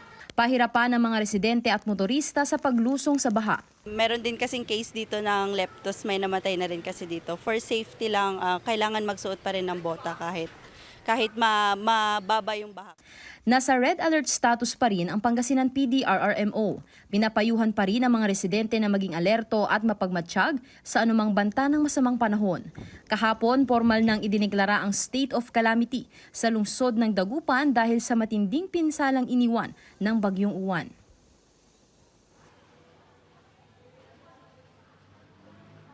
Ivan, narito ako ngayon sa North Central Elementary School dito sa Bunuan Gasset, kung saan dito rin lumikas yung ilan sa ating mga kababayan na nasalanta. Karamihan sa kanila umuuwi para ayusin at kumpunihin yung kanilang tirahan. Samantala sa ngayon ay nasa ilalim pa rin ng Signal number 1 ang buong probinsya ng Pangasinan. Nakataas din ang gale warning, kaya naman pinapayuhan yung ating mga mangingisda na huwag munang pumalaot sa karagatan.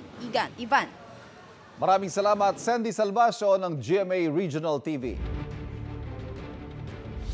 Gobyerno na magpapagawa sa nasirang dike sa Navotas ayon kay Department of Public Works and Highways Secretary Vince Dizon.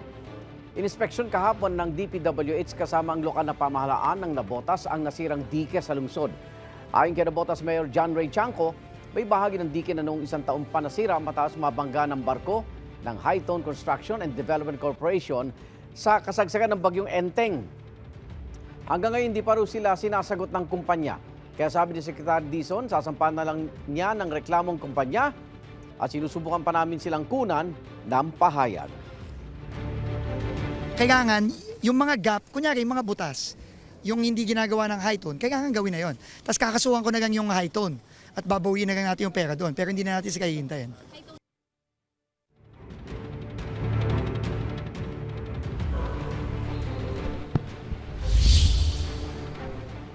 Mga kapuso, magandang umaga po sa inyo. Narito po ako ngayon sa gymnasium ng Nueva Ecija University of Science and Technology na isa po sa 129 na activated na evacuation center sa buong lalawigan ng lokal na pamahalaan ng Nueva Ecija.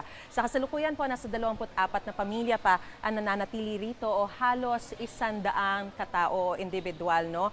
At mula po sila sa Aduas Sur, Aduas Norte at Barrera dito po sa Cabanatuan, yung mga tabing ilog na lugar. Kusa po silang lumikas sa takot na baka mapahamak.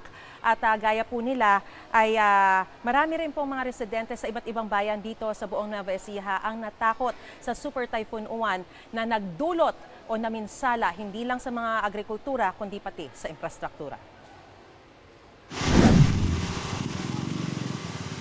Sa kasagsagan ng pananalasa ng Bagyong Uwan, mabilis na tumaas ang baha dito sa Barangay DL Maglanok. Panik na po kami dahil ayan na po ang biglang dating ng tubig. Sobra po ang lakas.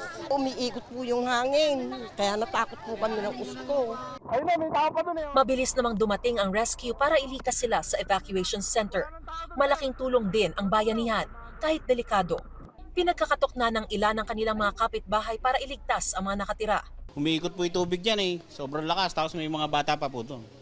Ngayon, kinakabahan na po ako. Ayaw lumabas ng kwan. Ayan po, may kasama po ako, si uncle ko. Ayun, tinulungan po namin yung mga bata. Siyempre, baka malunod.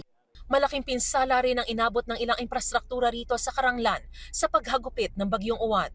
Nawasak ang approach slab ng Baluarte Bridge dito sa Barangay R.A. Padilla, kaya light vehicles na lang muna ang pwedeng dumaan dito ngayon. Malaking dagok daw ito dahil ito ang kanilang provincial road. Nag-scar po yung ilalim ng ating approach slab para po, kung makikita po natin, wala na pong laman yung ilalim ng ating pavement. Masyado po, delikado po sa motorista, lalo na po yung mga heavy trucks na dumadaan dito, may tendency pong bumagsak.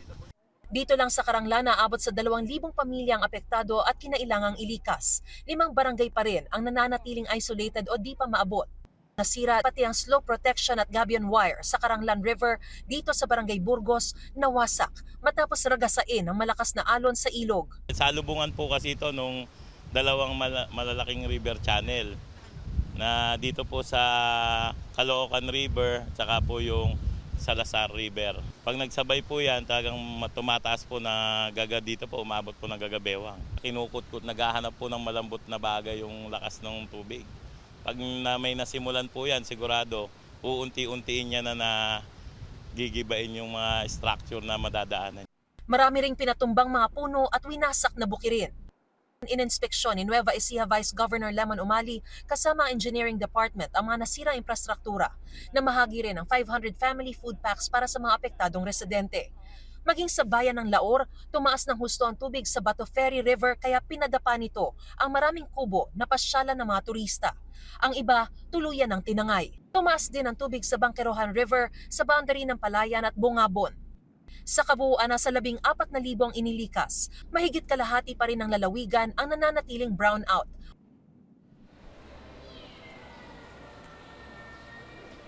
Samantala, kaugnay po niyan ay makakasama po natin ng live para magbigay sa atin ng update ang Provincial Administrator ng Nueva Ecija na si Attorney Joma San Pedro. Magandang umaga po sa inyo, Attorney. Magandang umaga po, Mama Riz, at sa lahat po ng ating mga viewers po.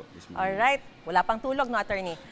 Una po sa lahat, pwede niyo po ba kaming bigyan ng assessment kaugnay po ng mga pinsala na nangyari dito sa Nueva Ecija?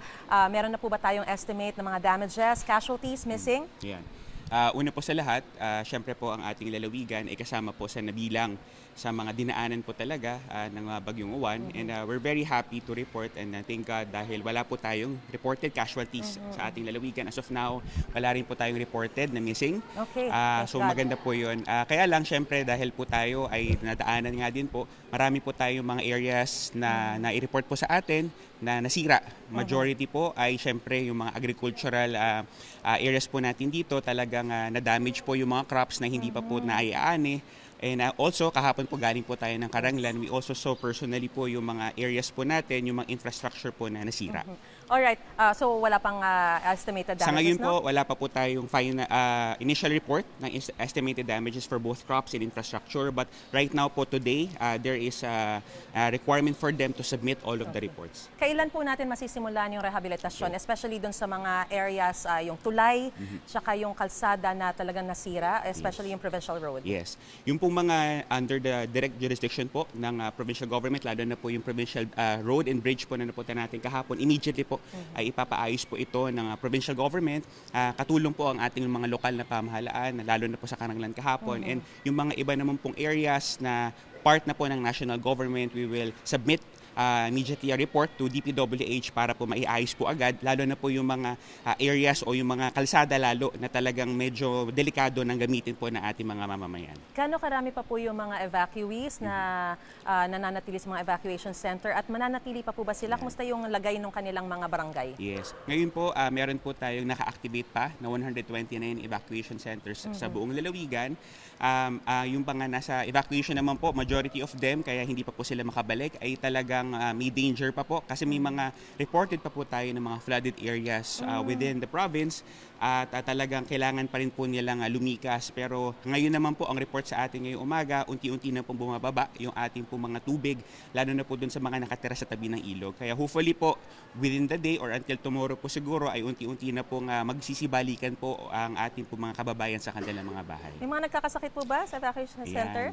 Usual po tayo, nagkakaroon po talaga ng typical na mga sakit, lalo na po ng Cebu at Upo, lalo na po yung mga bata po na kasama po natin sa evacuation centers. Pero ang kagandahan naman po, lalo po dito sa ating evacuation center po dito sa Cabanatuan, nandito po ang ating provincial health office at sa lahat po ng ating mga evacuation centers ay ito po ay closely monitored ng kanila po mga city and municipal health offices. Yung mga isolated areas po ba mapupuntahan na, tsaka meron pa po bang brownout? Okay. Yesterday po, nag-report po sa atin ang mayor pa rin po ng Karanglan na 2 barangay po sa kanila, ang Burgos at Salazar, ay sa ngayon po isolated. Pero according naman po kay Mayor, ay accessible naman po at kaya naman pong idala na yung ating mga relief goods na naipadala. Sa ibang mga areas po dito sa Nueva Ecija, fully restored according po sa NGCP, 4 p.m. yesterday, ayun nag-report po sila. Fully restored, kaya lang may mga areas pa rin po talaga na walang kuryente dahil po yung linya ng kuryente sa kanilang mga barangay ang naputol. Kaya ito po yung inaayos po ngayon ng ating po mga utility companies. Okay.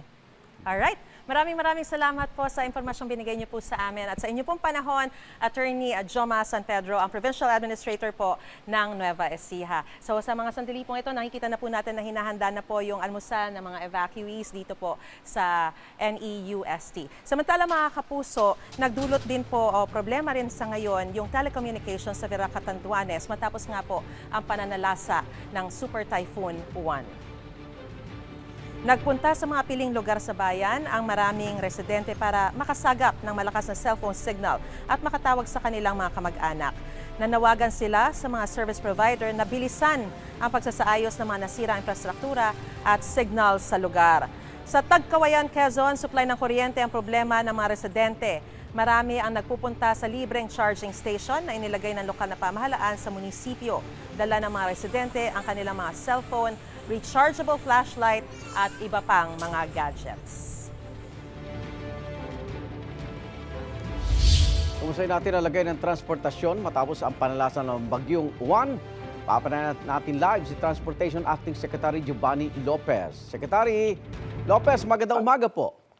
Ay, magandang umaga po, Igan, at sa lahat po na nanonood ng unang hirit. Magandang umaga po. Kumustahin lang po namin mga napinsalang paliparan o pantalan o mga bus terminal sa naging pananalasan ng Bagyong Uwan? Base po sa aming initial assessment, Igan, no, may mga ang mga matinding may tama sa ating sa mga paliparan o sa pantalan, no?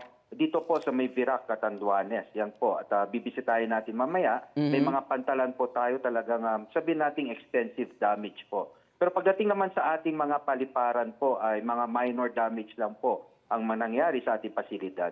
Pero ang kagandahan po dito, Igan, balik na po sa normal na operasyon ng lahat ng ating paliparan, pantalan. Ang ibig sabihin po dito, pagdating sa ating mapantanan, lifted na po ang no-sale policy, lifted na rin po ang ating NOTAM. Pagdating natin sa ating paliparan naman, pwede na bumiyahe.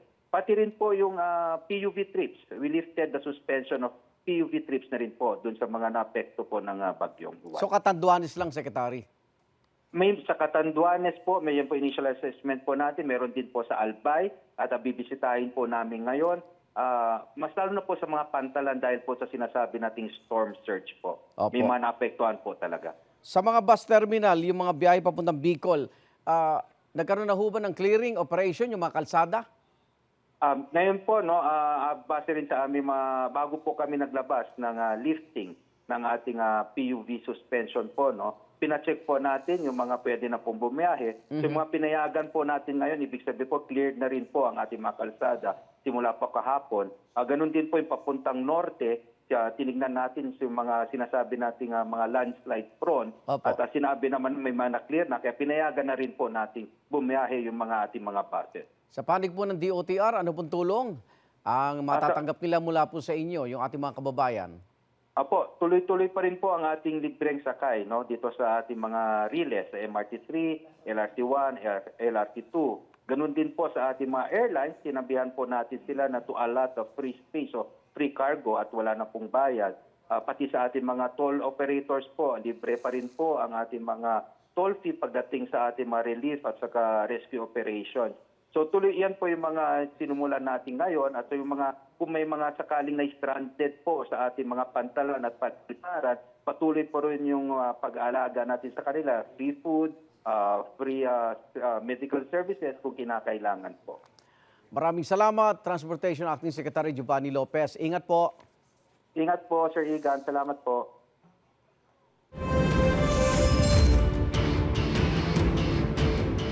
Arestado sa Quezon City ang isang lalaki na nangikil umano sa dati niyang nobya para hindi ikalat ang masisela nilang video. Itinanggi naman ang akusadong paratang. May unang balita si Bam Alegre. Tahimik na nakinig ang lalaking akusado nang makorner siya at hainan ng arrest warrant ng mga polis ng QCPD Station 5. Binasahan siya ng kanyang Miranda rights kaugnay sa kasong paglabag sa Anti-Photo and Video Voyeurism Act of 2009. Ang asunto, nagsimula raw sa isang online game. Base sa investigasyon, may nakilala siyang gamer na naging kasintahan niya. Pero nang nakikipaghiwalay na sa kanya ang babae, nagbanta umano ang akusado na ikakalat ang kanilang maseselang video. Na-meet niya yung victim sa paglalaro ng online gaming. And through that gaming, nagkapalagayan sila, nagkaroon sila ng relationship. Later on, itong victim, nag-decide na maghiwalay sila. So, sa paghiwalay nila, binlockmail siya nung accused. So, nag-send siya ng mga photos doon sa family members and friends. Itinanggi ng akusado ang paratang. Giit niya galit sa kanya ang kaanak ng kanyang ex, kaya may ganitong kaso. Wala raw siyang video na ginagamit pang blackmail. Totoo raw ang kanilang relasyon at tumagal na mahigit 1 taon mula na magkakilala sila sa isang online game. No comment na lang po muna ako sa ganun. Tingin ko po dun sa kapatid niya na galit sa akin. Nagbigay ng paalala ang pulisya sa pakikipagkilala sa mga online game. So dapat mag-ingat tayo magbigay ng mga informations sa mga ginagawa natin. Hindi natin lahat pinapakita dyan.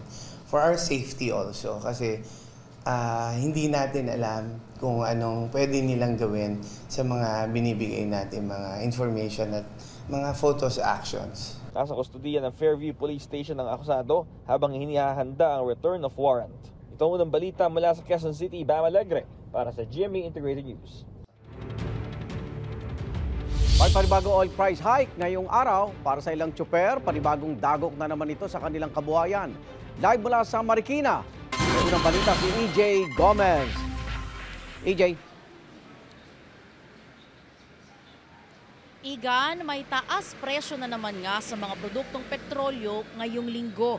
Ang mga kapuso nating namamasada umaaray na naman dahil daw sa bawas na naman nilang kita lalo pat matumal pa ang biyahe dahil tag-ulan. Sa ika-6 na sunod na linggo, may dagdag singil sa kada litro ng gasolina ngayong araw. Ikatlong magkakasunod na linggo naman para sa diesel. Sa pinakahuling price hike ng mga kumpanya ng langis, piso ang taas presyo sa kada litro ng diesel, habang 50 centavos ang sa gasolina. Wala namang price adjustment sa kerosene, kasunod ng pagpapatupad ng gobyerno ng State of National Calamity. Ang 55 anyos na si Tatay Restituto tumanda na raw sa pamamasada. Kahit pa raw sentimo lang ang taas presyo sa gasolina, malaking bawas yun sa kita niya, lalo na ngayong mataas ang presyo ng mga bilihin. Malaking kabawasan yun. Kada 15 pesos na mawawala malaking kabawasan na yun. Kailangan huwag nang itaas. Talaga mahirap na dahil may edad na. Kumakayot pa rin, walang inaasahan Dito lang tayo maasa sa tricycle. Isa pang senior citizen na tricycle driver si Tatay Napoleon. Ilang dekada na raw siyang namamasada hanggang ngayong 63 anyos na siya. Mas tumindi raw ang tumal ng biyahe dahil sa magkakasunod na bagyo at suspensyon ng mga klase at trabaho. At ngayong may taas presyo na naman sa gasolina, baka wala na siyang maiuwi sa kanyang pamilya. Malaking epekto sa bawas kita talaga. Lalo ngayon may bagyo, talagang matumal. Tulad nung linggo, ang kinita ko lang, boundary lang, wala na akong naiuwi. Kahit pang gasolina, wala. Ang jeepney driver naman na si Ramon, nagsasawa na raw sa paulit-ulit na lang na taas presyo sa diesel. Malaking kaltas daw ito sa maghapon niyang kita. Minsan 700, 1,000 gano'n. Diesel pa lang. 700. Malaking epekto, may epekto din. Kaso lang, wala tayong magagawa Yung sitwasyon ng driver, gano'n din, hirap. Kailangan magsipag para kumita. Ilang kumpanya ng langis ang nagsabing walang oil price hike sa ilang lugar dahil sa ipinatutupad nitong price freeze kasunod ng pananalasa ng mga bagyong Tino at Uwan. Kabilang dyan ang Cagayan, Isabela, Nueva Vizcaya, Albay, Camarines Sur, Camarines Norte at Sorsogon. May kumpanya na hindi rin magpapatupad ng taas presyo sa langis sa mga probinsya ng Pangasinan, Nueva Ecija, Negros Occidental, Cebu, Aklan, Antique, Capiz, Iloilo at Bicol Region.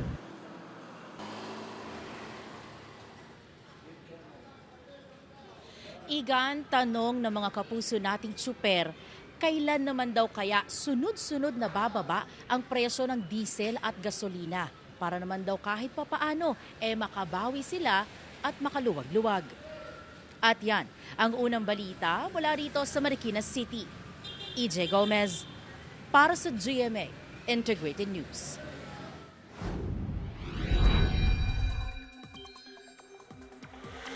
At dahil pa rin po sa Bagyong Uwan, nakataas ngayon ang rainfall advisory sa ilang lugar ayon sa Pag-asa apektado ang Metro Manila, Tarlac at ilang panig ng Nueva Ecija, Rizal, Quezon Province, Zambales, Pampanga, Bataan at Bulacan. Pinaalerto ang mga residente sa malalakas na pagulan. Tatagal po ang rainfall advisory hanggang alas 8 ngayong umaga.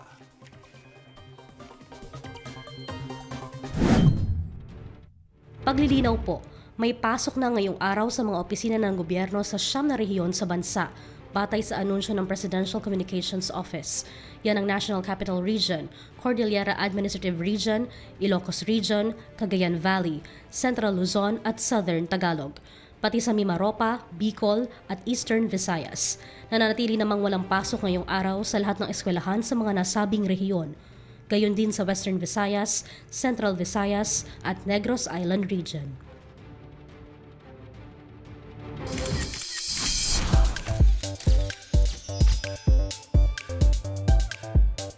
Kumusta na rin sina Kapuso Primetime King and Queen Dingdong Dantes at Maren Rivera sa Opalite Dance Trend. Yan ang kanilang version ng dance craze na ala Kapuso Primetime Royalty. Hataw ang dong yan. Kaya naman benta sa mga Kapuso online ang video na may hashtag couple goals. Sa ngayon may mahigit 13 million views na yan sa Facebook. Asan yung entry ng isa? Tara. Maraming views din yung kay Miss Lynn eh. Sumahabol eh. O ito mga kapuso, mapapanood na si kapuso artist Rocco Nacino sa pelikulang Lakambini. Ang naganap sa kanilang first day screening, panoorin po natin. Pinawawalang saysay ko ang huwag na halalan na to. Matapos ang isang dekada, mapapanood na sa mga sinehan ang historical film na Lakambini, Gregoria de Jesus. Ito ay tungkol sa buhay ni Gregoria de Jesus, ang asawa ni Andres Bonifacio at tinuturing na ina ng Katipunan. Lakambini. Sa naganap na first day screening noong November 5, unang napanood ng pelikula. Present dito ang cast tulad ni Rocco Nacino na gumaganap bilang Andres Bonifacio at Elora Espano na isa sa mga gumanap bilang Gregoria de Jesus. Naroon din ang creators ng film kagaya ng isa sa mga direktor ng pelikula na si Direk Arjan Mar Rebeta. Pagkatapos ng screening, sinagot nila ang mga katanungan ng invited guests sa isang talkback. I myself, as an actor, I'm very loud on social media. I'm really speaking my voice and this is wrong. Let's all work together. Never lose hope. Ang tagal ni Ka Oriang na lumaban sa injustice, pero hindi siya bumitaw. Positibo ang reaksyon ng mga nakapanood ng pelikula. It was super empowering to women, and I think that everybody should definitely go see this. I think that cinematographically it was super excellent. I don't think I've seen a film locally that was shot this beautifully and with as much intention in a long, long time. Please send the word out to all your loved ones, sa mga kaibigan, sa mga mahilig sa history. Sana po suportahan ninyo ang aming pelikula. Sana rin po i-share ninyo ang aming pelikula. Magpapaputok!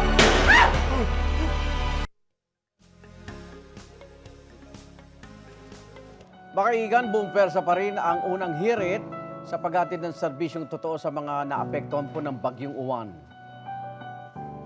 Sina Susie at Shaira may hatid na libreng almusal at relief goods sa barangay Kaingin, diyan po sa Santa Rosa, Laguna. At makita niyo po si Anjo, nasa Nagilian, Isabela. At si Sian, may serbisyong totoo rin sa mga residente ng Barangay Santa Lucia, Kalumpit, Bulacan.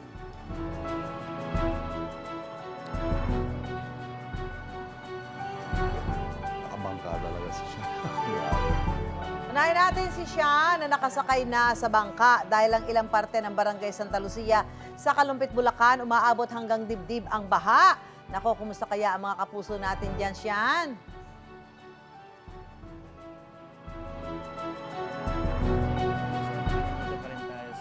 Santa Lucia dito sa Kalumpit, Bulacan. Siyempre, kasama pa natin sa Puso Foundation. Ito nga, actually, pabugso-bugso pa rin yung ulan. Kakatigil lang actually. Kaya ito, tuloy-tuloy pa rin yung pag-akyat ng level ng tubig dito. Kasi nga, catch basin sila dito ng tubig mula pa sa Nueva Ecija at iba pang mga probinsya. At katabi rin nila ang Pampanga River. Kaya naman pag high tide, talagang tumataas ang level ng tubig dito at binabaha dito. Kaya naman, kamustahin natin ang ilan sa mga kapuso nating kasama natin ngayon. Sa katunayan, ilan lang to, ito may nakikita nyo ngayon mga nasa likod ko, ilan lang to sa 700 na bahay na nalubog ng dahil sa baha. So that's almost 1,020 families that are affected. Kaya naman ito, and dito, ilan sa kanila nakaabang na sa atin. Kaya tara, puntahan natin sila, kamustahin natin. Good morning po. Good morning po sa inyo. Ito naman po, tanggapin nyo po muna to. Ito po. Ayan. Pasa-pasa na po tayo. Ayan. Ito po. Ayan. Kanina po itong bahay ngayon na nasa likod natin. Sa inyo po ba to? Kanina po. Aurea Sabino. Kanina po. Aurea Sabino. Kaya po ba yun? Hindi, si nanay. Okay po. Nice. So, kamusta naman po yung... biglang ganito nakalalim. So, paano naman po yung pang-araw-araw nyo ngayon? Wala po, puro hirap ang inaabot namin. Hindi lang yung araw nito. May kita po kami sa linggong nakalubog sa tubig.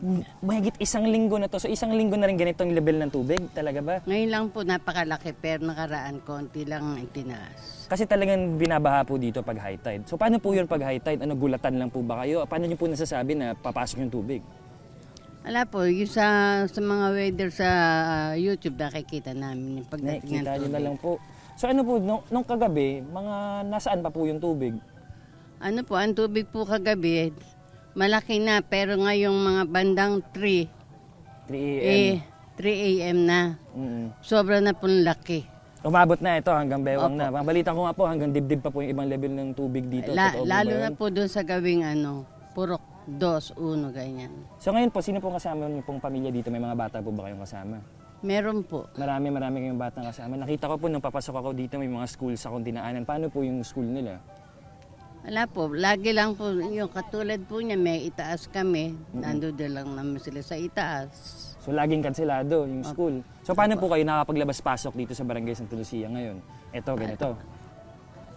Sa ngayon po, hindi pa bangka ang ginagamit namin, yung mga tricycle na tiklingeka ang tawag. Tekting. Okay, maraming salamat po. Ito po, kunin niyo pa po pala. Ito po yung mga nasa likod niyo, nakatingin na yan. Ito po. Ito po yung iba. Ito po, puro mga bahay niyo po itong nasa likod niyo ngayon. Mga manugang. Ito po. Sige na, maraming salamat po. Thank you po, mag-ingat po kayo. Ito, puntahan pa natin ng iba dito. Actually, dito nga kasi nga talagang sanay na sila sa baha. Ang pangunahin nilang panghanap buhay dito dati, yung pagsasaka, dahil sa tubig na laging nandito, ang mga residente dito natuto na rin mga isda, yun na yung naging main source of income nila. Pati yung mga nakikita ko kanina yung sinakyan namin papunta dito, pati yung mga tricycle nila, elevated na lahat. Kaya ito, may mga bangka na rin ng halos bawat residente dito kasi talagang prone sa baha to. Ito po, ilan pa yung mga residenteng nandito. Ito po, kunin niyo po ito. Ito po. Thank you. Ito po, Nay. Ito, Nay. Kayo po. Nay. Kamusta po kayo, Nay? Ano pong pangalan niyo po? Si Jocelyn Tigulo. Parang saya-saya niyo po, Ma'am Jocelyn. Siyempre po, nandito po kayo. Thank you so much po. Paano po, nabigyan niyo po kami. You're welcome po. Ito nga po, nagkwentuhan tayo kanina ni Jocelyn. Ako narinig ko na kagabi, parang nagulat na lang kayo sa level ng tubig ngayong umaga. Pakikwento nga po ano pong nangyari kagabi. Kagabi po, nandito po kami. Nandito po kasi si Ma'am Corina Sanchez. Maraming nandito. Opo. Tapos po, nung umuwi po kami, gabi na po. Kanina pagbaba po namin ng madaling araw, may tubig na po yung sala po namin. Nagulat po kami. Pagbalik nyo biglang sobrang lalim na. Opo. Sige po, maraming salamat po. Ingat po ha. Opo, thank you po sir. Tuloy-tuloy lang, bibigay namin ng serbisyong totoo dito. Kaya naman, kung gusto nyo rin magbigay ng tulong, open ng Kapuso Foundation for Donations. Sa morning show, kung saan laging una ka, unang hirit.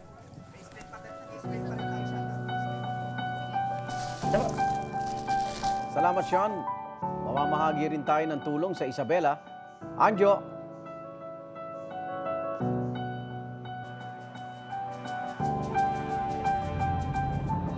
Mga kapuso, andito pa rin po ako sa Nagilian, Isabela. At mga kapuso, ito pong sa aking likuran. Yung tinayong ko kanina ay medyo umuhupa na po yung tubig baha. Pero mga kapuso, mataas pa nga rin po. Kaya na nagpapile up na o naiipon na yung mga kapuso natin na naghihintay. Natatawid sana dito sa isang provincial road. Dito po yan sa Nagilian, Isabela. At itong pagbabaha dito ay ito po ay epekto ng pag-apaw ng Cagayan River na pinuntahan natin kahapon. At nasilayan po natin kung gaano kalapad itong Cagayan River pero napuno pa rin po yan at umapaw. Kaya naman ngayong umaga mga kapuso ay kakausapin natin ilang residente dito na may nakausap nga tayo kagabi pa lamang dito na natulog para lalang makatawid at makita ang kanyang pamilya. Sir, good morning po. Kayo po si Sir Juanito, di ba? Okay. Ako po. Sir, tama po ba na dito na kayo natulog kagabi? Kagabi po doon sa taas kasi malalim na po yung tubig dyan. Ano pong, sino po ang pupuntahan nyo sana? Yung pamilya ko dyan. Na may update po ba sila kung nasan ka ngayon? Tinatawagan ako kagabi, hindi maniwala na andyan ako na baha dito, hindi ako makauwi.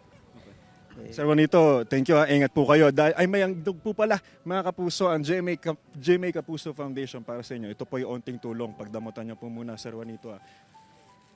Ingat po kayo. Maraming salamat. Ito po mga kapuso, kahapon ay nagbigay na rin po tayo sa evacuation center dito sa Doña Magdalena Gafford High School. Nagsilbi nga pong main evacuation center ng mga malapit na barangay dito. Nay, magandang umaga po at good morning po. Kamusta po kayo? Okay lang po, sir. Ma'am, di ba tama po ba dahil nakwento sa akin kanina, galing kayo sa ospital, meron po kayong iniindang ngayon? Opo, sir. Pwede po bang malaman kung ano po iniinda nyo? Itong sakit ko po, sir, dito sa katawan ko po, sir. Opo. Saan po ba nanggaling yan? Ay, hindi ko rin po alam, sir, kasi sabi ng doktor na ito yung usong sakit pero wala naman sinabing kung anong klaseng sakit to, sir. Nay, bakit po kayo tatawid? Sasamahan ko nga po siyang magpapagamot. Hindi naman po kami makatawid, eto po kami ngayon. Pwede po bang maipasilay nyo sa amin kung ano po yung pinagdadaanan nyo ngayon? Opo, sir. Sige po. Naku, ayan. Ate, kailan pa po lumabas yan? Magto 2 weeks na, sir. Tapos ngayon, tatuid-husa na kayo dito sa kabilang kalsada. Opo, sir. Ano pong gagawin nyo doon? Magpapagamot sana, sir, kasi yung galing po ako sa doktor, nagpagamot na rin. Yung pinangpagamot ko dito, sir, pang tuition pa sana po ng anak ko. Ngayon, wala na po akong pera, sir. Kaya ipapagamot ko na lang sa mga albularyo, ganun, sir. Kasi mahirap nga tayo. Mahirap nga kami. Anong pakiramdam na hanggang ngayon di po umuhupa itong tubig baha? Mahirap, sir. Kasi kagaya ngayon, di pa kami kumain ng umagahan. Maghintay ng umupa yung tubig, sir. Sige po, Nay, ingat po kayo. Ito po, may unting handog po ang Jaime Kapuso Foundation para sa inyo. Nay, pagdamutan niyo po. Opo. Ito po. Ate, ingat po kayo. Sana gumaling na po kayo. No? Mga Kapuso, no, tuloy-tuloy lang po ang pamimigay natin ng relief goods mula po sa Kapuso Foundation. Sa tulong po yan ng unang hirit, mga Kapuso. Sabi ko nga po kanina, ay marami na po tayo ng bigyan. Napuntahan po natin yung main evacuation center dito at malaki po ang pasasalamat nila. Kahit maliit na bagay lang po itong naibibigay natin. Mga Kapuso, yan po muna ang update mula dito sa Nagilian, Isabela. Back to studio po muna tayo. Samantala, balikan naman natin sina Suzy at Shaira na naghatid pa rin ng serbisyong totoo sa isang evacuation center sa Santa Rosa, Laguna. Kamusta naman kapuso natin dyan? Suzy, Shaira! Double S! Hi! Ito sa Barangay Kaingin kami at patuloy pa rin ang pamimigay namin ni Shaira ng almusal. Yes, oo. At meron nga tayo dito pandesal, no? At may sopas tayo na mainit dito para sa breakfast ng ating mga kapuso na nandito ngayon at yung iba nga ate, di ba? Ang tagal na pala na nandito kasi hindi pa sila naka-recover mula dun sa Bagyong Tino. Nauna pa. Nung Tino. At of course, nandito pa rin kasama natin ang Kapuso Foundation at namimigay tayo ng mga food packs para sa ating mga kapuso dito. Kaya sige, tuloy-tuloy lang po ang pila. Sinasabi nila sa estimation nila, baka 2 weeks yung iba na manatili dito dahil mataas talaga yung tubig baha. Thank you po. Dati pa namang inaabot yung basketball court nila, which is yun yung original na evacuation center nila. Pero ngayon, lumipat sila dito. Actually, maganda dito kasi bago siya. Yes. Diba? Tsaka mataas. Mataas siya. Medyo spacious naman yung lugar. Yun nga lang talaga. Mahirap kasi brown out pa rin hanggang ngayon eh. So, maalinsangan siya actually. Pero pag tumingin ka, marami sila mga ceiling fan sana. So, pag nagkaroon ng kuryente, mas magiging komportable sila dito. Correct. Ito ate, kamustahin naman natin. Ito si ate. Ay ate, anong pangalan mo? Jameline Mayor po. Ate, kamusta? Gano'ng katagal ka na dito nagsistay? 2 days na po. 2 days na. Apo. Kamusta naman kalagayan nyo? Okay naman po siya. Yung bahay nyo, hindi pa ba mababalikan? Hindi pa po kasi malalim pa po yung tubig doon. Malalim pa. Hanggang saan? Mga hanggang dito na lang. Pero tuwing nagkakaroon ng malakas na bagyo, talagang binabaha kayo? Opo. So nasanay din kayo magsilikas talaga? Opo, nasanay naman. Okay. Sa tingin nyo, hanggang kailan pa kayo dito? May advice na ba kung kailan kayo pwedeng bumalik? Wala pa naman po. Sabi naman po, hanggat may tubig pa naman po, pwede pang mag-stay. Pwede mag-stay dito. Okay. Ito po. Mag-almusal ka muna. Ayan. At meron din tayong handog na relief goods from Jaime Kapuso Foundation. Ingat kayo. Ito po. Sopas po. At syempre, Shaira, kapag sila ay nakauwi na finally sa mga tahanan nila, hindi natin alam kung kailan kailan bababa yung tubig. Sabi nga nila, mga 1 to 2 weeks, maglilinis pa sila. Correct. Syempre. Panibagong naman yan, no? Parang trabaho sa kanila. Pero ayun ang kagandahan nga dito, hanggat hindi bumababa ang tubig baha. Pwede sila dito. At kapag nagkakuryente na, magiging mas maayos na dihamak yung kalagayan nila. Tulong-tulong naman syempre ang barangay, sila magkakapit-bahay, di ba? Para maging, sanay na rin naman silang lumikas. Parang ganun, dahil malapit. Ayan, hello po ate. Kamustahin natin si nanay. Nanay, pangalan po nila? Divina po, Formalan. Ilan po kayong lumikas dito? Sa pamilya ko po, 4. 4 po kayo? Okay, kasi yung bahay niyo po ba ay pa rin? Opo, baha pa doon. din. Hanggang saan po yung baha? Hanggang dito po. Ano po ang inyong kabuhayan? Ba't kayo dito sa area na to nakatira? Ano po wala po kasi kami kabuhayan talaga na stable, ma'am. Yun, nagtitsaga na lang po kami talaga dyan. Yung sinasabi niyo po kanina, ano po yun? Yung last, Yung last po kasi talaga, mataas talaga po ito yung tubig. Hanggang dito po yun. Wow! Opo. Oh my gosh. So ito medyo mababa pa. Mas Opo, medyo- hangin nga daw kaysa tubig eh, no? Mas nung nakaraang araw po, malakas talaga ang hangin. Oo. Kaya po natakot kami na baka doon kami matrap sa mga bahay-bahay. So maaga pa lang lumikas na Opo. kayo dito. Hindi nyo na inantay na tumaas o ano? Hindi na po. Kasi last na po, naranasan namin na hanggang dito na talaga yung tubig bago kami lumikas. Ano yung usually na dinadala nyo kapag kayo lilikas? Bilang kumbaga, ibihasaan na kayo sa paglilikas. Kunting damit lang, tapos yung importante lang mga birth certificate ng anak ko. Ayun. Yun lang po ang nadala ko talaga. Hindi kami nakakadala ng marami. Pati mga gamit, wala kayong Wala masyadong... po, wala. Tubig, pagkain, Opo. meron kayong na dinadala. Mayroon naman po konti, pero may nagbibigay naman po. Ayan. At ito, Ayan po. dagdag ng konti Sopas pamigay po. sa inyo. Thank you po. Kapuso May sopas Foundation, ka may na ba, sopas ate? din po kami para sa inyo. Ingat kayo at sana makauwi na po. kayo agad sa inyo. Thank you, ma'am. Salamat po. Ayan.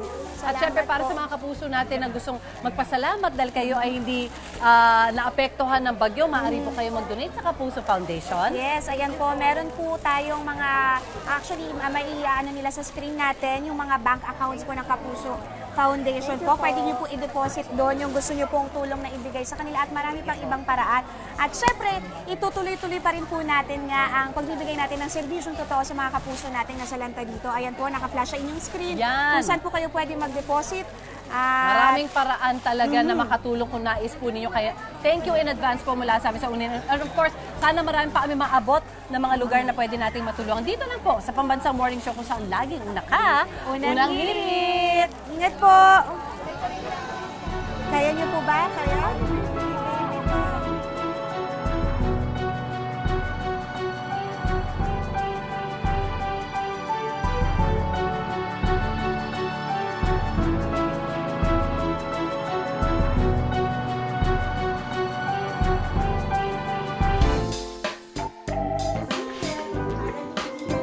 Inilunsad ng Nestle Philippines ang Nestle Professional Creator Playground, isang exclusive event na nagtipon ng mga top TikTok food creators para mag-collab at gumawa ng mouth-watering content gamit ang mga produktong Nestle.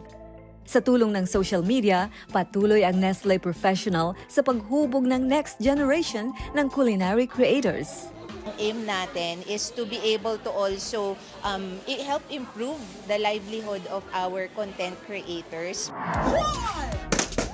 Sa layuning maihatid ang technology and opportunity sa bawat Pilipino, inilunsad ng Nova Lucia ang kanilang bagong headquarters sa Makati City. Simbolo ng kanilang patuloy na paglaki at patuloy na pagbibigay ng serbisyo. Kasabay nito, ipinakilala rin ang Nova Leadership Institute para sa continuous learning at career growth ng mga team leaders at future innovators. Nova Barangay and Nova Cares will always be here every time the community needs us. Kitang-kita ang kutis Silka in just 7 days.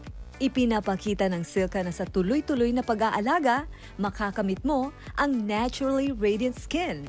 Mabilis pa sa inaakala. Ipinakilala rin ng Silka ang kanilang newest endorser na sumisimbolo ng fresh, confident at glowing Filipina beauty na si Bianca de Vera. Each one of us can shine in our own ways basta we feel confident inside.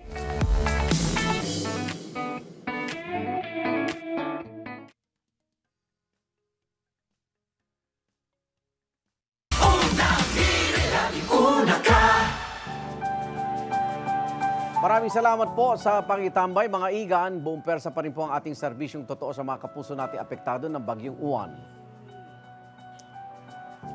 Kita-kita ulit tayo bukas dito lang sa inyong Pambansang Morning Show kung saan laging una ka.